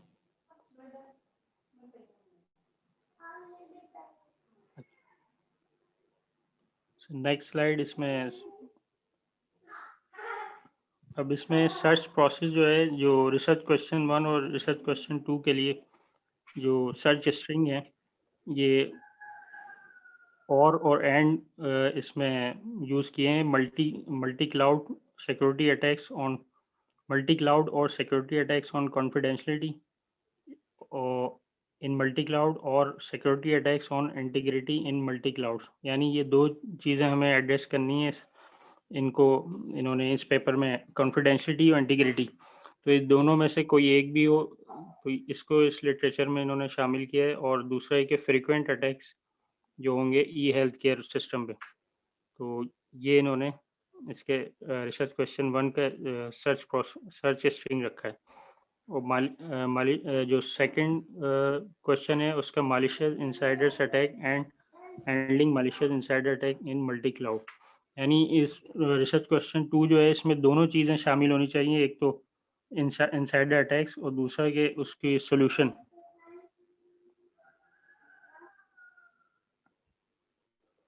सर इसका इंक्लूजन क्राइटेरिया जो है कि ये 2009 से 2017 तक जो लिटरेचर अवेलेबल है उसको इन्होंने इसमें शामिल किया अपने पेपर में। और ये जो रिसर्च पेपर्स हैं इनमें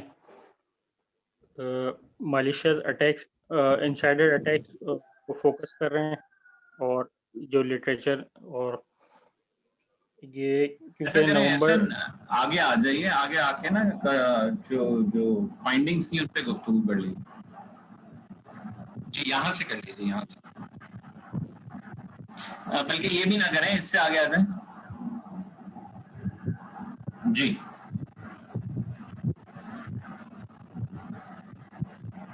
यहाँ से कर लीजिए।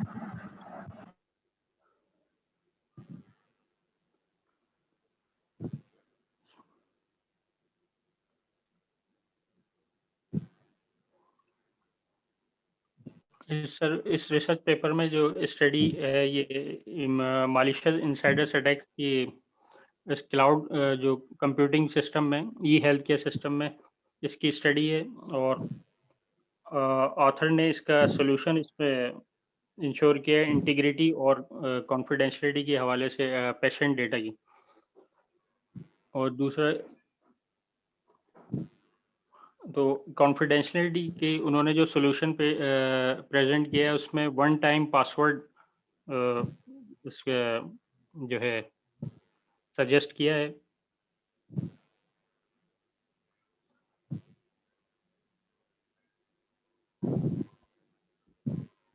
इसमें एहसन भाई मैं एक चीज़ ऐड करूँगा। इसमें हमारे पास जो हमने इसमें रखा है इशू, हमने बेसिकली इसको मैंने डिफरेंट कलर इसलिए दिए थे कि ये इश्यूज, स्ट्रेंथ और वीकनेसेस, ये हमने तीनों चीज़ें हमने इसमें रखी हैं डिफ्रेंशिएट करने के लिए।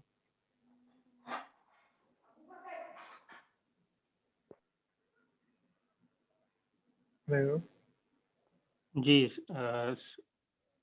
आप थोड़ा सा मेरे ख्याल कंफ्यूज हो रहे हैं। इसमें बेसिकली कुछ और चीज़ वो डिस्कस हो रही थी कि हमारे पास जो Siraj please allow him to complete. हो सकता है वो आखिर सही कर ले उसको, ठीक है। आपकी ठीक है जब वो कंक्लूड कर लें तो आपने अगर उसको कुछ रिपीट करना है तो आप उस वक्त कर लीजिएगा प्लीज। ठीक है सर, सॉरी। ऐसे ना आप इत्मीनान से अपनी बात करें, लेकिन यार कुछ सर तैयारी तो करें ना, ठीक है।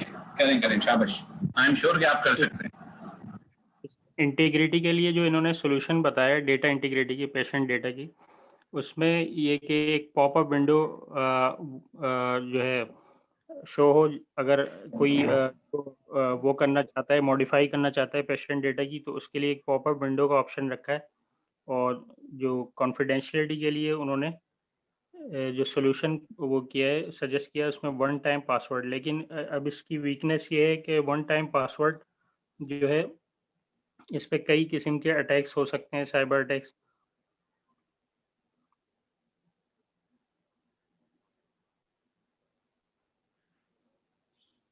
नेक्स्ट आ जाओ। जी नेक्स्ट स्लाइड।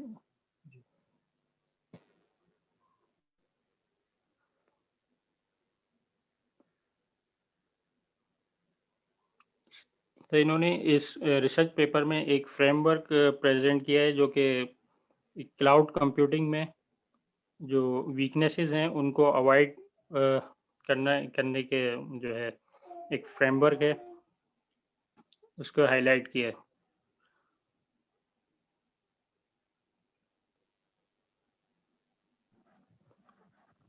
आवाज आ रही है आपको?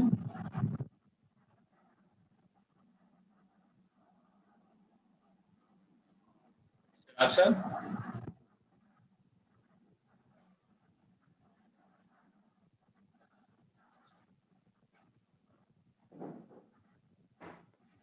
कैन यू हियर मी?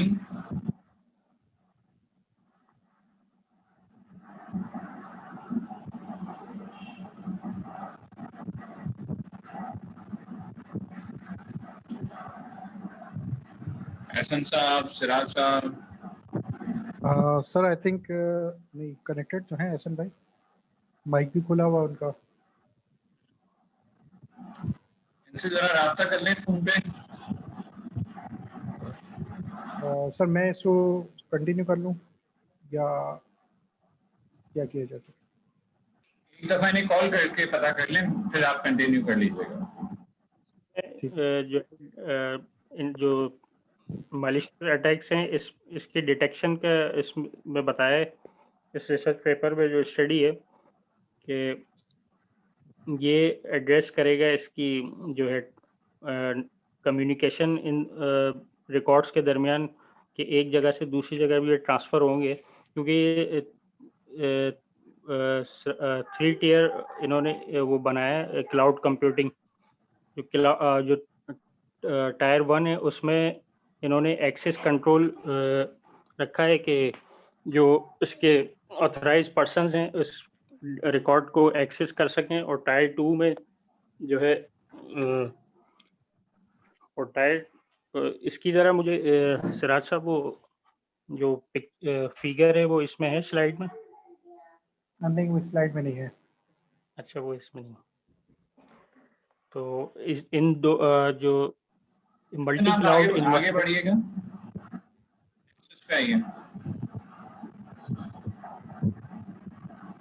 हाँ, ये आगे ना मल्टी क्लाउड ई हेल्थ केयर सिस्टम, इसमें मल्टी क्लाउड क्योंकि यूज़ किए हैं, तो डिफरेंट क्लाउड्स के दरमियान जो कम्युनिकेशन है उस दौरान जो है इन डेटा ब्रीच हो सकती है उसकी, और तो इसने इसकी सिक्योरिटी इंश्योर की है।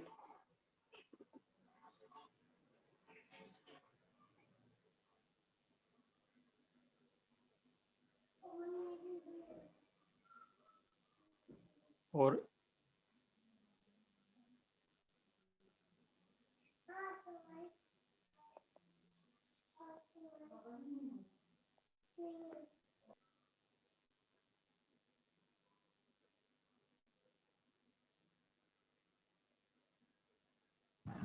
एहसन साहब,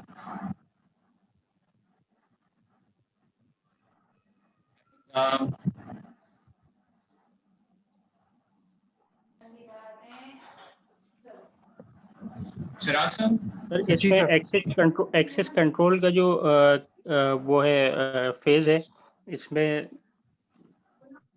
लाइव कहाँ हो जाते हैं यार? आपने तो एक दफा भी प्रेजेंटेशन भी नहीं देखी हुई, ऐसा साहब, ऐसा भी नहीं करना चाहिए ना।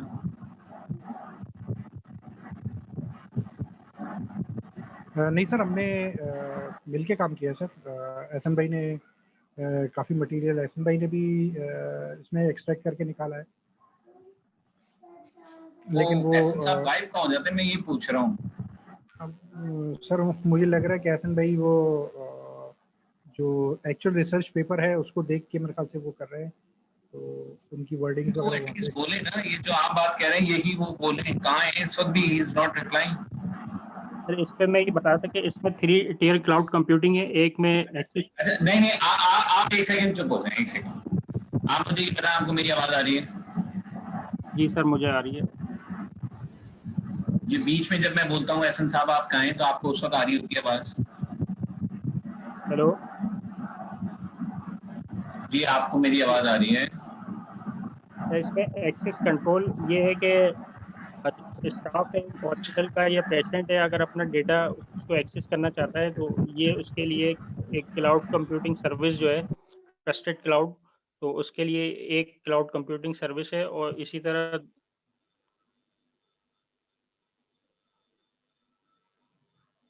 ये जो है मैनेजर या एडमिन जो है इसको कंट्रोल करेगा। इसी तरह जो है कम्युनिकेशन के लिए दो और, एक कम्युनिकेशन के लिए टायर 2 है cloud computing. Next slide rasam, next slide दिखाइए।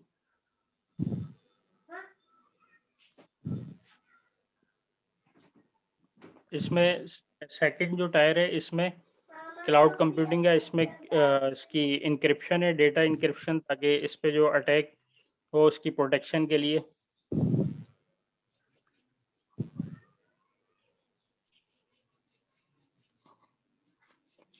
दिस सॉल्यूशन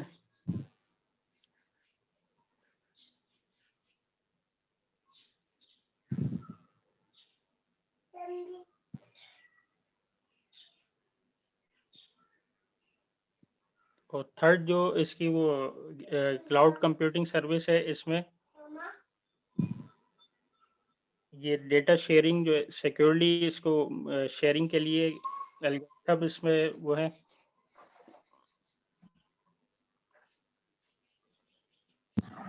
अच्छा सिराज साहब, जी सर।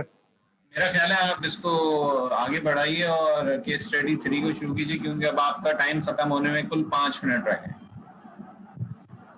सर इसका सेकंड का कंक्लूजन दे दूं सर मैं केस स्टडी टू का? जी जी जी, बस 5 मिनट में you need to conclude. Sir इसमें बेसिकली जो हमारे पास just like a case study 1, हमारे पास बहुत से जैसे उसमें डाटा से रिलेटेड इंटेग्रिटी या डाटा मैनेजमेंट और ऑथेंटिसिटी, इस किस्म के जो है वो हमारे पास इश्यूज इसमें भी रेज किए गए, लेकिन इसमें थोड़ा सा जो ऑथर्स की प्रेजेंटेशन थी वो थोड़ा डिफरेंट थी, लेकिन मोर और लाइक सेम वही हमारे पास यानी कि सिक्योरिटी कंसर्न्स या वो सब चीज़ें थी जो हमारे पास केस स्टडी 1 में डिस्कस हुए, और वही चीज़ें हमने यहाँ पर भी उनको डिस्कस किया, यानी इस पेपर में भी वही चीज़ें डिस्कस हुई। और लेकिन इसमें जो है वो हमारे पास वहाँ पर हमारे पास बिल्कुल डेप्थ लेवल पे वो चीज़ों को डिस्कस कर रहे थे। यहाँ पर ये हमारे पास जो है लाइक सेंसर नेटवर्क और हमारे पास जो कम्युनिकेशन चैनल्स हैं, इसी तरीके से क्लाउड सर्विस प्रोवाइडर्स हैं, उन सब के बीच में जो कम्युनिकेशन हो रही थी इस सेकंड पेपर में, वो चीज़ को उस चीज़ को जो है वो अकाउंट फॉर किया गया। सर हमारे पास तीसरी केस स्टडी जो थी, architectural approach for implementing clinical decision support system in cloud. Sir इसी में हमारे पास ये जो IEEE का 2016 का पेपर है, और इसमें हमारे पास रिसर्च क्वेश्चन जो है वो 6 रिसर्च क्वेश्चंस हैं। और इसमें जो है सर हमारे पास ये थोड़ा सर हमने जल्दी में इसको सर्च किया था, तो इस पेपर में इतना डिटेल में हमारे पास जिस तरीके से बाकियों में बहुत डिटेल स्टडी किया गया, इसमें इतना डिटेल स्टडी नहीं था। लेकिन इसमें ये था कि जो इन्होंने जो 6 क्वेश्चंस थे उसको इन्होंने अपने पास इसमें उसकी स्ट्रेंथ और वीकनेसेस वगैरह हमारे पास जो है वो बताई हैं कि रिसर्च क्वेश्चन 1 में जो हमारे पास लाइक जैसे प्रीवियस दोनों पेपर्स में हमारे पास उन्होंने एक पर्टिकुलर इशू को रेज किया था और उसी को ही उन्होंने जो है वो हमारे पास उसी के स्ट्रेंथ और वीकनेसेस के बारे में बात की थी। तो यहाँ पर उन्होंने अपने रिसर्च क्वेश्चन जो हैं मुख्तलिफ हमारे पास, जैसे यहाँ पर हैं what are the evidences for implementing CDSS in the cloud since 2010 या इस किस्म के जो इनके रिसर्च क्वेश्चन थे उसको इन्होंने कंक्लूड किया, उनकी स्ट्रेंथ और वीकनेसेस इन्होंने डिफाइन की। लेकिन ये पेपर इतना वर्ती नहीं है क्योंकि इसको जब स्टडी किया तो बाद में लगा कि यार ये थोड़ा हल्का पेपर हमने उठा लिया है।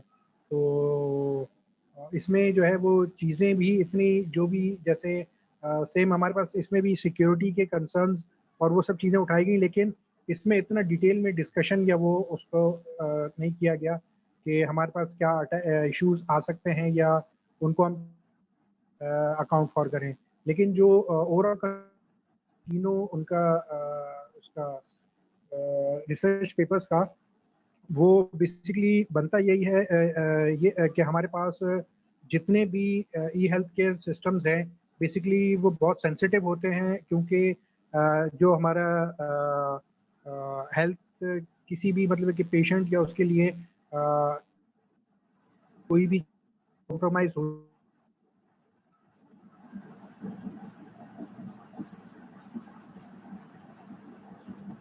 ठीक है सिराज साहब, सही है, आपका टाइम भी खत्म हुआ। बस अब आपने जिस तरह मैंने इनको बताया साहब को, आपको मेरी आवाज आ रही सिराज साहब?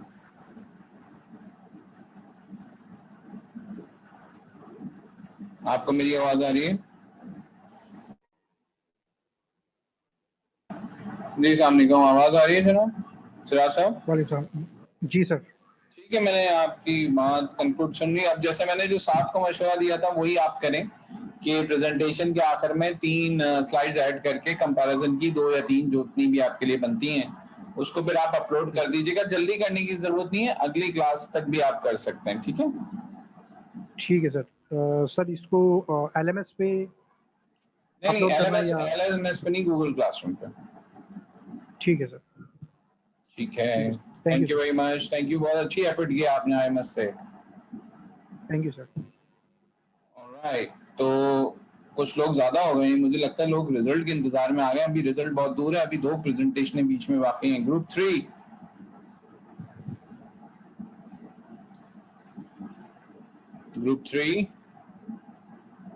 अस्सलाम वालेकुम सर। अस्सलाम। उमैर अहमद रहमान साहब। जी ट्रस्ट एंड क्लाउड के टॉपिक। ओके, आपके साथ आपके पार्टनर कौन हैं? साद आसिफ। अस्सलाम वालेकुम सर। वंशाम साहब, ठीक हैं आप? अल्हम्दुलिल्लाह सर। Very good. तो मैं बहुत एक्सपेक्ट कर रहा हूँ कि आप लोग अच्छी सी प्रेजेंटेशन देंगे, हमें लगे कि हमारे इनमें कोई इजाफा हुआ है आप लोगों को सुन के, है ना? जी जरूर सर, इंशाल्लाह सर। देखिए 5:02 हो रहे हैं, आपके पास पूरे 20 मिनट है। उसके बाद मैंने 10 मिनट इनको बिलाल साहब को भी देने हैं। ओके, तो ओके सर, मैं स्क्रीन शेयर कर लें, स्टार्ट कर लें? जी। अच्छा भाई, रिजल्ट मुझे नहीं लग रहा कि मैं आज दे पाऊंगा, तो मैं रिजल्ट को अपलोड कल ही करूंगा गूगल क्लासरूम पे। ठीक है? ओके, या आप लोग कह रहे हैं कि आपको आज ही चाहिए? No problem sir. No problem sir. Sir ये रिजल्ट में हमारे पास इसका प्रोजेक्ट का भी फाइनल होगा भी या जी प्रोजेक्ट के मार्क्स भी आपको मिल जाएंगे, क्विज के भी मिल जाएंगे। बाकी लोग चाहें तो ऑफलाइन हो सकते हैं, बिल्कुल एक साथ ही सारी चीजें आपको मिल जाएंगी ना। ठीक है sir, thank you sir. Sir screen visible हो रही है आपको? जी मुझे हो रही है। सॉरी, आखिरी पेपर मैंने उमैर का ही देखा है। नहीं, वकार का देखा है, जो जाने की बात कर रहा था उसी का देखा आखिरी पेपर। चलो ओके। मगर तुमने गलती की हुई है, ऐसी बता रहा हूँ जल्दी से। तुमने वो methods of deploying web service में तुमने पता नहीं क्यों ये लिख दिया पब्लिक क्लाउड प्राइवेट क्लाउड।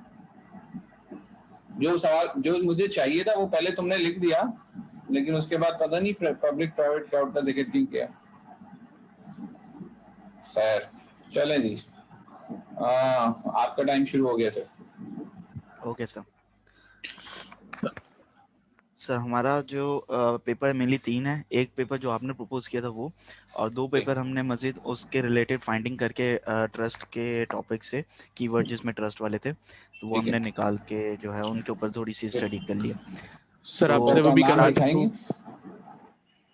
जी जी सॉरी सॉरी जी, पेपर के नाम दिखा नहीं दीजिए। सर, हमसे हम लोगों ने आपसे, अच्छा ठीक है जी जी सर, वो सर स्पेसिफिक स्लाइड वाइज हम इस हायरार्की में आगे चलिए, बढ़ते जाएंगे। ठीक। ठीक सर, पहला पेपर हमारे पास ये था cloud computing and trust evaluation, एक सिस्टमेटिक लिटरेचर है जो कि स्टेट ऑफ आर्ट मैकेनिज्म बता रहा होता है जिसके अंदर डिटेल में बात की आप गई है। उमर बात कर रहे हैं राइट?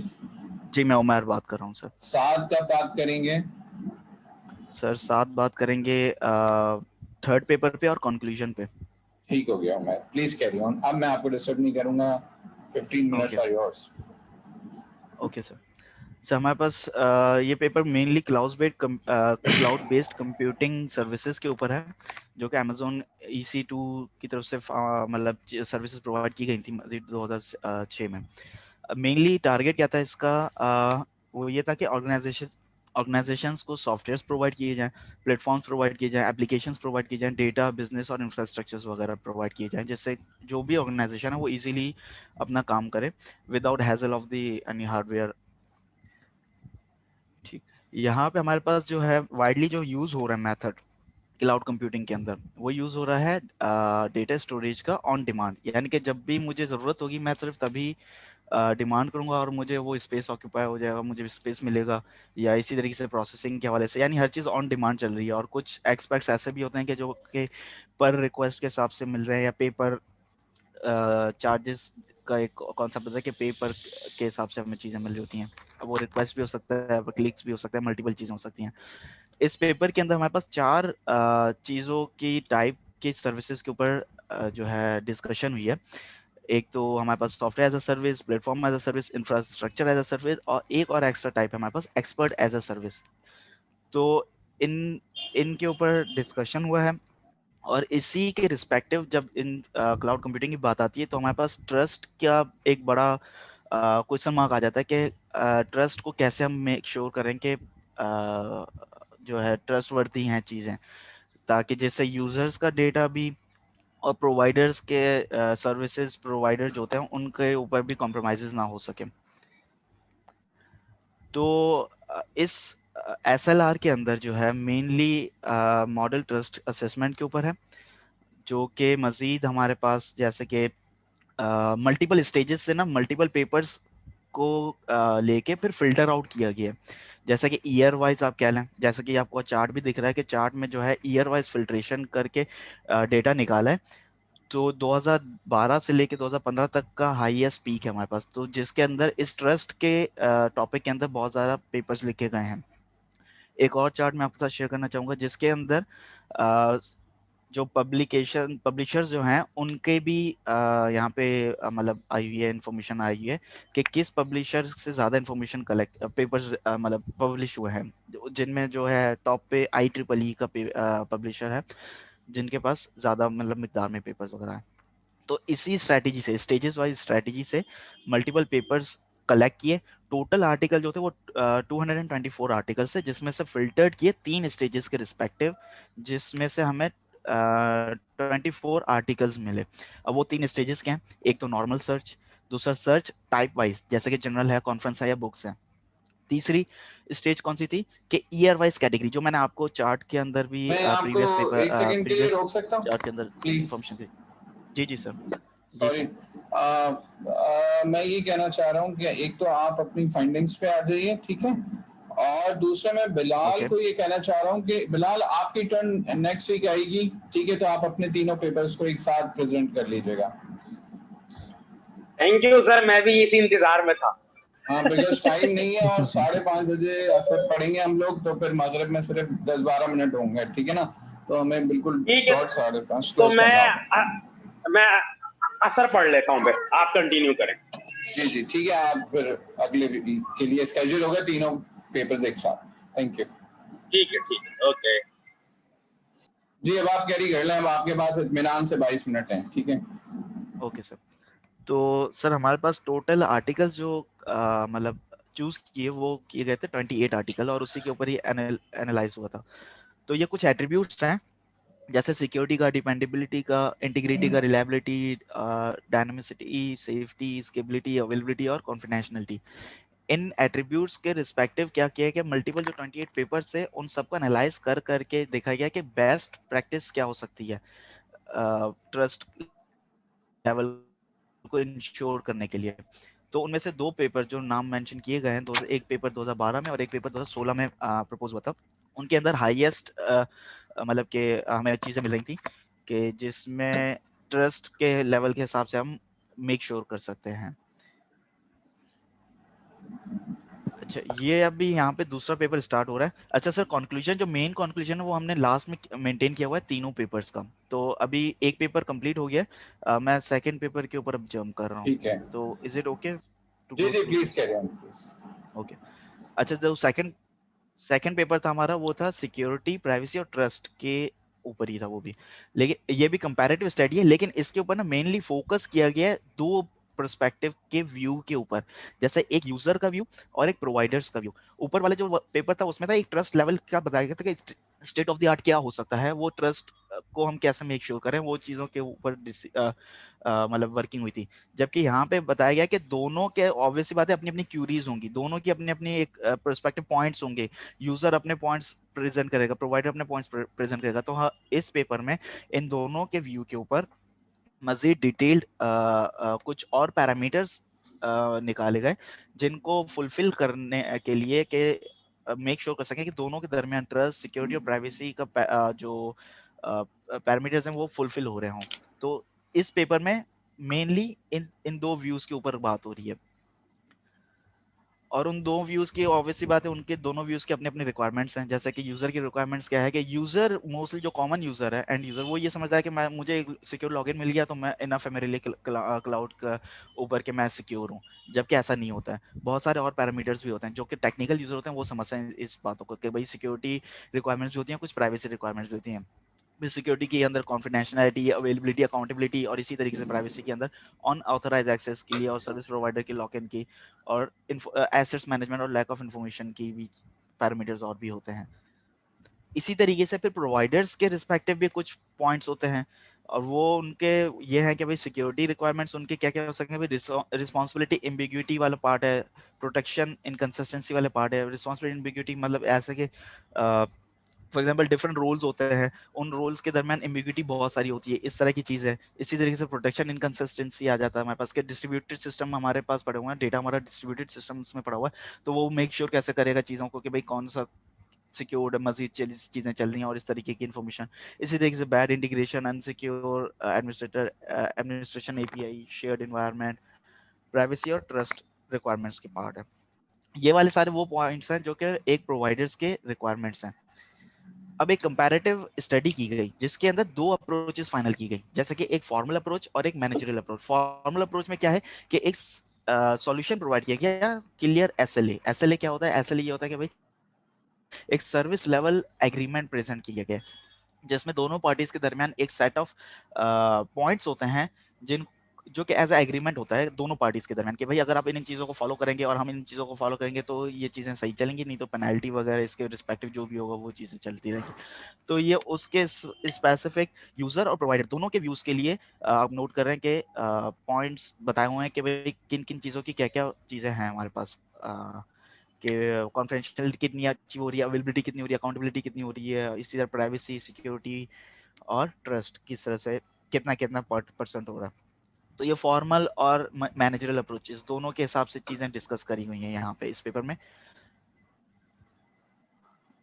अच्छा, ये थर्ड पेपर है, इसको साथ कंटिन्यू करेंगे। सर कंटिन्यू करूं? Please please please. सर इस थर्ड पेपर के अंदर हम लोगों ने जो है बेसिकली इस पेपर के अंदर 4 एक्सपेक्ट्स बताए गए, इनके 4 स्टेप्स लिए गए और उन्हीं के ऊपर बात की गई है। बेसिकली इसके अंदर जैसे लास्ट 2 पेपर्स के अंदर एक बात की गई थी कि उन्होंने कंपैरिजंस की तरीके से इन लोगों ने भी यही काम किया है, बट इन्होंने क्लाउड सर्विस प्रोवाइडर और यूजर्स के दरमियान के जो ट्रस्ट इश्यूज हैं उनके ऊपर बात की है कि जो क्लाउड सर्विस प्रोवाइडर होते हैं, सीपीएस होता है, उनको क्या-क्या मसले होते हैं। फिर इन्होंने जो है बेसिकली किया ये कि इनका जो ट्रस्ट इश्यूज है बायसन फार्मूला को यूज करते हुए इन्होंने उस ट्रस्ट एट्रीब्यूट को चेक किया कि भाई किस किस बेस के ऊपर ट्रस्ट करते हैं और कैसा ट्रस्ट करते हैं, किन किन फार्मूलाज पे मतलब किन किन चीज़ों को लोग बेस ट्रस्ट कर सकते हैं लोग उनके ऊपर। अच्छा, उसके बाद इन्होंने किया ये कि इन्होंने जो है एक थर्ड पार्टी को एजम्प किया है कि थर्ड पार्टी जो है वो होनी चाहिए जिसकी बेस के ऊपर जो यूजर है वो भी काम करे और जो प्रोवाइडर है, जो क्लाउड सर्विस प्रोवाइडर है वो भी काम करे। अगर नेक्स्ट स्लाइड कीजिएगा उमर भाई जरा जल्दी से, थोड़ी सी प्लीज। सर इस पिक्चर के अंदर ये बेसिकली क्लियर बताया हुआ है कि जो सर्विस प्रोवाइडर है वो भी और जो यूजर्स हैं वो भी आपस में कनेक्टेड हैं, और अगर इनमें से कोई भी डिसऑनेस्टी करता है या कोई भी इस तरीके की मसला करता है तो जो सुपरवाइजर है वो इन सबको जिसे कहते हैं पनिशमेंट भी दे सकता है और या तो ग्रुप से आउट भी कर सकता है। ये बेसिकली इन्होंने थर्ड पार्टी टूल प्रोवाइड किया कि भाई आप जो है सुपरवाइजर के तौर पर सबको हेड भी करता रहे और लीड भी करता रहे, और जो है अगर कोई मसला करता है तो वो सुपरवाइजर उनको निकाल देता है। बेसिकली ये कंक्लूजन था इसका, आई मीन इस पेपर का। और इसके बाद तीनों पेपर के कंक्लूजन सर आगे मौजूद है। जैसे कि आपके उमर भाई ने बताया था कि हमारे पास फर्स्ट पेपर सेकंड पेपर दोनों के अंदर हम लोगों के कंपैरिजंस ही थे, मगर फर्स्ट पेपर के अंदर जो है इन्होंने काफ़ी सारे पेपर्स निकाले और उन पेपर्स में से 2 पेपर्स को निकाला कि भाई 2 पेपर्स ऐसे हैं कि भाई ये 2 पेपर्स सही बात करेंगे, ये इनके मुताबिक ये 2 पेपर्स बेहतर काम कर रहे हैं अकॉर्डिंग टू जो है वो उन्होंने कुछ अपनी फैक्ट्स रखे थे, कुछ फिगर्स रखे थे, उनके मुताबिक वो 2 पेपर्स बेहतर थे। इसी तरीके से जो सेकंड पेपर था इनमें बहुत सारे एक्सपेक्ट्स नहीं रखे थे इन्होंने, मगर सिर्फ 2 आई मीन चंद बेसिस की बेस के ऊपर इन्होंने कहा कि भाई हमारे पास 2 पॉइंट ऑफ व्यूज होने चाहिए, जैसे यूजर एंड प्रोवाइडर्स बेस के ऊपर हम जो सोल्यूशन इन्होंने निकाला था वो एक मैनेजरल फैक्ट था और एक दूसरा था फॉर्मल, जी फॉर्मल, बिल्कुल बिल्कुल, एक फॉर्मल था और एक वो था। इसी तरीके से सर थर्ड के अंदर सिर्फ 3 आई मीन उन लोगों ने अपने अपने हिसाब से किया था, बट यहाँ पर इन्होंने थर्ड के अंदर किया ये कि इन्होंने सारी चीजों को एक तरफ रख के इन्होंने कहा कि भाई सब चीजें होंगी बट एक ऊपर जो है सरबरा टाइप का या सुपरवाइजर होना चाहिए जो उन सबको देखते रहे, और अगर कोई गलती करता है तो उसको पे पनिशमेंट करे या फिर जो है उस ग्रुप से या फिर निकाल दे। ये हमारे तीनों पेपर्स का सर कंक्लूजन था। ठीक है सर आप बताइए। मेरा सवाल है, आप पहले आ गए इस पे पेपर नंबर 3 पे जो आप ही ने प्रेजेंट किया पे, इसकी मेजर फाइंडिंग क्या है जो पेपर ने मेजर फाइंडिंग दी थी? सर मेजर फाइंडिंग्स इसकी, अच्छा ठीक है सर, मैं शेयर कर लूं सर स्क्रीन? आप बिल्कुल शेयर कर लें, पेपर खोल लें क्योंकि मैं स्टॉप कर लेता हूं।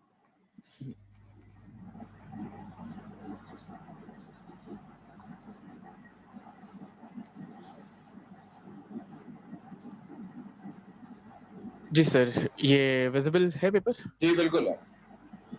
ठीक है सर, इन्होंने जो है यहाँ पर जो किया था मेजर फाइंडिंग्स के अंदर, वो बहुत सारे पेपर्स को इन्होंने निकाला था कि भाई इस पेपर से हम लोगों ने ये निकाला, इस पेपर से ये निकाला। इसके रिसर्च क्वेश्चंस कहाँ लिखे हैं?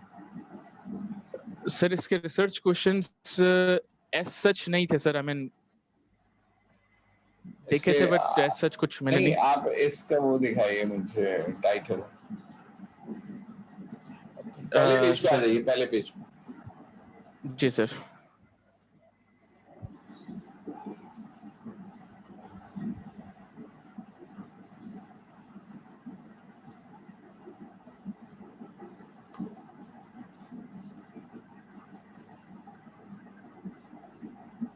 जी सर, ये फर्स्ट पेज है जी। अब देखिए ना, ये इसको नीचे कीजिए जरा। तो जो मुझे स्क्रीन नजर आ रही है, trust game model of service corporation in cloud computing, ये तो एक एसएलआर है ही नहीं। सर कल आपसे इसलिए मैंने सर पूछा था, आपने इसके ऊपर गुड कहा तो इसलिए मैंने इसको कर लिया सर। हालांकि मुझे नहीं लग रहा था, मगर इसलिए आपसे पूछा था सर। ऑन कर दो सब। व्हाट्सएप पे आदमी क्या देख सकता है, क्या नहीं देख सकता, कहाँ बैठा हो क्या हो, एक बेसिक अंडरस्टैंडिंग डेवलप कर दी थी कि भाई एसएलआर होगा। मैंने तो उसका टाइटल भी नहीं देखा, मैं तो कुछ आगे से 2-4 पेज वो किए थे। चलो खैर, तो कंपैरिजन इसीलिए नहीं हो पाएगा ना कि वो एसएलआर नहीं है, तो उसके रिसर्च क्वेश्चन से कंपैरिजन नहीं हो पाएगा। एसएलआर का कंपैरिजन बेसिकली ये होता है कि हम ये देख सकें कि रिसर्च क्वेश्चन दोनों पेपर के क्या थे और उनकी फाइंडिंग्स क्या थी। बिल्कुल, बेसिकली ये होता है ना कंपैरिजन। चले आप तो बिल्कुल सर अगर आप कहें तो एक और था जो सिक्योरिटी से रिलेटेड था, और आपने कहा था कि अगर कोई सिक्योरिटी से रिलेटेड नहीं करा तो ये कर लो आप, तो मगर उसके बाद ये एक पेपर मिला था बहरहाल। खैर एनी हाउ, अगर आप चाहते हैं तो हम उसको प्रेजेंट कर दूंगा मैं, कोई मसले वाली बात नहीं, मगर उसको थोड़ा सा पढ़ना पड़ेगा, मैंने पढ़ा नहीं है अभी उसको। एसएलआर तो आपको करना होगा ना, आप ठीक है सर। क्लास के लिए टाइम निकाल लीजिए, आप एसएलआर कीजिए और फिर इन तीनों एसएलआर का कंपैरिजन की 2-3 स्लाइड जरूर बनाइएगा, जैसे मैंने पिछले 2 ग्रुप्स को कहा है। ठीक है सर। ठीक है, चले आप आ जाएं। आपके दोस्त जो थे, आप जरा पेपर नंबर 2 पे आ जाएं भाई, जो पेपर नंबर 2 आपने प्रेजेंट किया। उमर आप कीजिएगा जरा, क्योंकि मेरे पास आपकी स्लाइड है। आज साद ने प्रेजेंट किया है, नाचिया ने प्रेजेंट किया है, सिराज साहब ने प्रेजेंट किया है, एहसन साहब ने अच्छा नहीं लिखी, और आप दोनों का क्या नाम है? साद अली आसिफ और उमैर अहमद अबान। अच्छा जी, साद अली आसिफ, आप दोनों की मार्किंग मैं अगली दफा करूंगा। चलो उमैर की हो सकती है, उमैर की भी कर देता हूँ। ठीक है जी उमैर, पेपर सर ये सेकंड पेपर, इसके रिसर्च क्वेश्चंस क्या थे? सर इसके मेन क्वेश्चंस तो हमारे पास ये थे कि कैसे मतलब मेक श्योर किया जाए कि प्राइवेसी, सिक्योरिटी और ट्रस्ट क्लाउड के अंदर दोनों एस्पेक्ट्स है, यानी यूजर और प्रोवाइडर दोनों के एस्पेक्ट्स है, कैसे इन तीन पैरामीटर्स को। जी जी सर जरूर। Please do.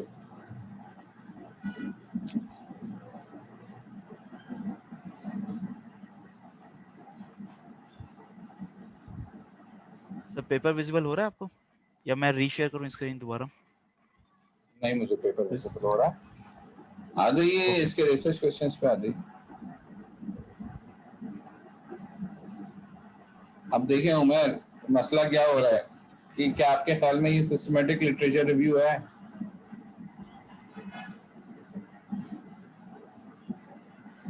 पहला पेपर खोलिए जो मैंने दिया था। जी सर, मैं पहला ओपन करता हूँ।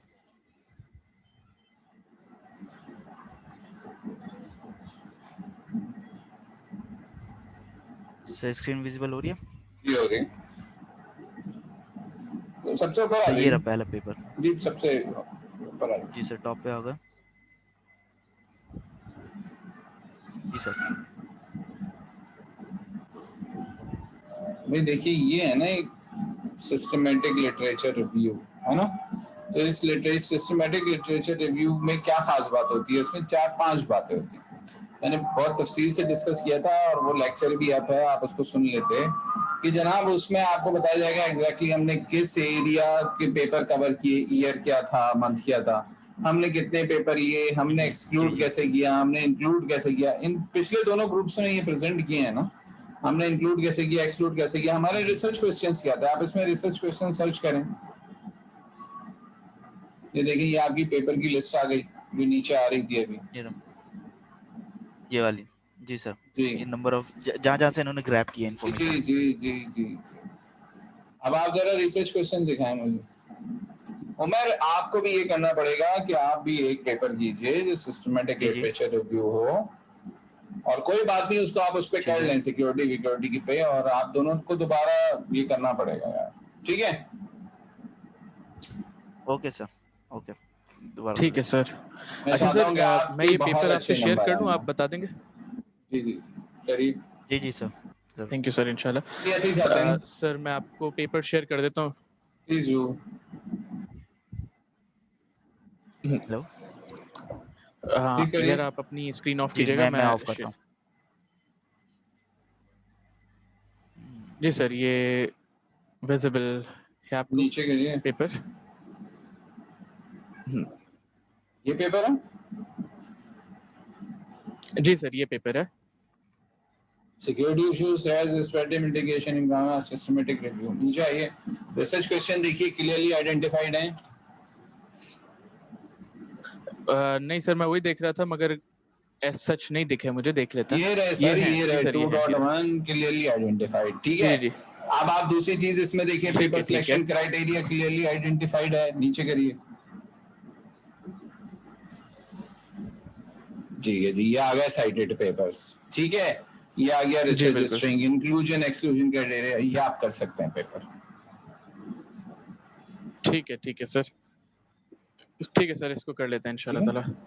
हाँ, कोई मसला नहीं है इंशाल्लाह। ठीक है, इसके साथ देयर सर एक और विल पेपर करना नॉट बी एनी डिडक्शन, बस आप अच्छे से करें इंशाल्लाह यू विल गेट इक्वल, मतलब पूरे नंबर मिल सकते हैं आपको। Nothing is lost here. ठीक है, थैंक यू सर। अच्छा सर, एक बात बताइएगा कि अब हम एक लोगों को पेपर आपको एक और पेपर तो चाहिए। ये रहा। जी जी एक पेपर ठीक है आपको सर, और वो इसी चाहिए, तरीके से हम इसी तरह का होगा। ठीक है सर, ठीक है सर, जी ओके सर, ठीक है, ठीक है सर, थैंक यू सर, ठीक सर। थैंक यू, जज़ाकल्लाह Okay. सर। ऑलराइट क्लास, फिर हम इस क्लास को क्लोज कर रहे हैं आज। फिर अगली क्लास में तमाम प्रेजेंटेशंस हम फाइनल कर लेंगे और इंशाल्लाह अगली क्लास में आपके रिजल्ट्स भी आपको उससे पहले मिल चुके होंगे। तो दैट्स प्रीटी मच इट। उसके बाद जो हमारे 2 चैप्टर रह गए इंशाल्लाह वो हम कवर करेंगे। ऑलराइट पीपल, जल्दी से नमाज पढ़ लेते हैं। ठीक है, ओके टेक सर, केयर, ठीक है sir, take thank you care, sir.